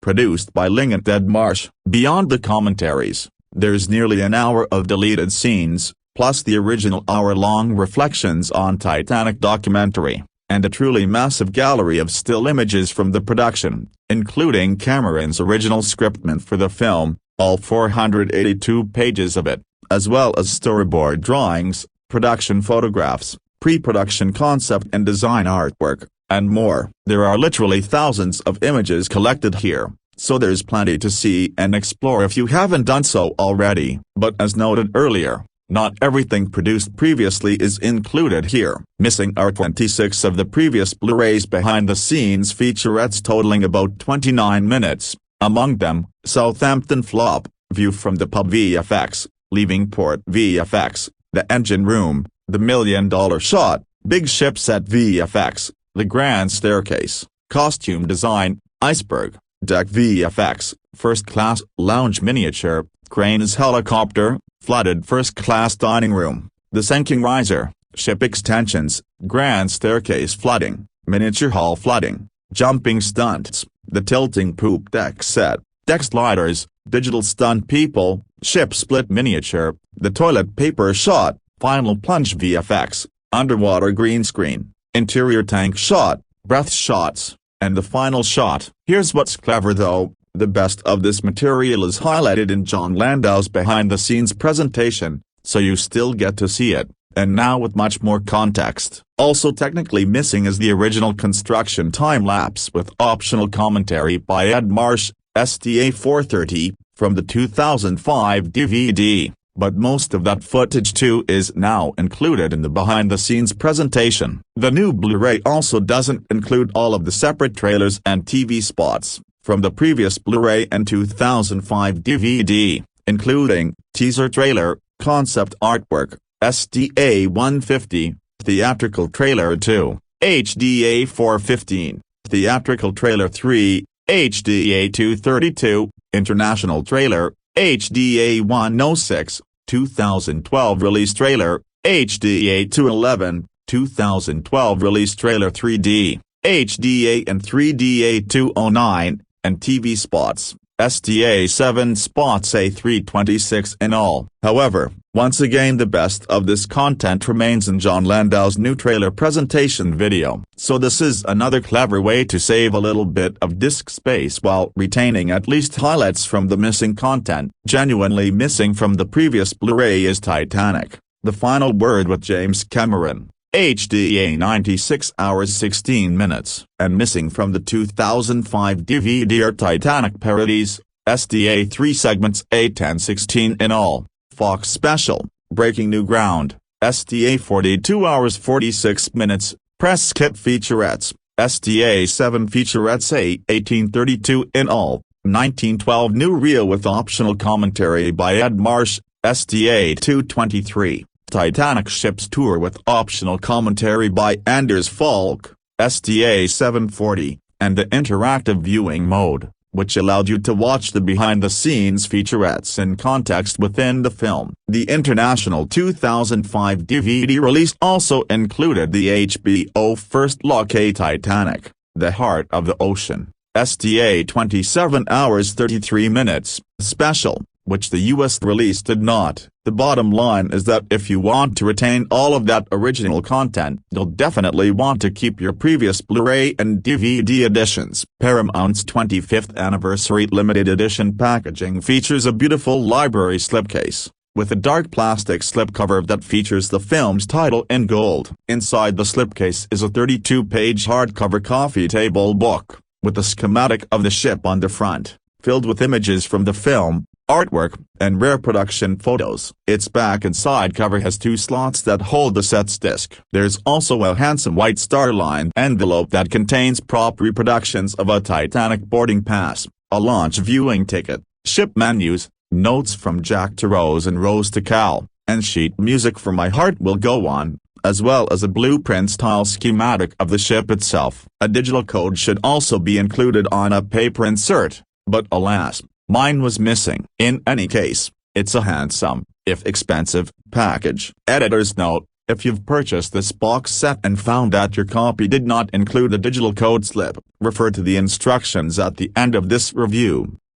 Titanic was such a huge phenomenon when it was first released back in 1997, that it's almost strange to look back at it now in 2023. I can honestly say that I haven't really thought about this film in years, probably not since the 2012 Blu-ray release. Back in 1912, the ship and its sinking became a symbol of sorts for the death of a gilded age. It's ironic then that Cameron's big screen epic feels like the last gasp of a certain type of practical blockbuster Hollywood filmmaking at the close of that same century. Yet the most surprising thing here for me is not just how good this film looks and sounds today in 4K Ultra HD, but how quickly it completely drew me in again once I started watching the disc. The images so jaw-dropping that I was completely captivated by it. A broken bar then 15 or 20 minutes in, I was captivated by the story, characters, and spectacle again as well. Any way you slice it, Titanic is a marvel, and this is a truly remarkable 4K Ultra HD remaster that's simply not to be missed.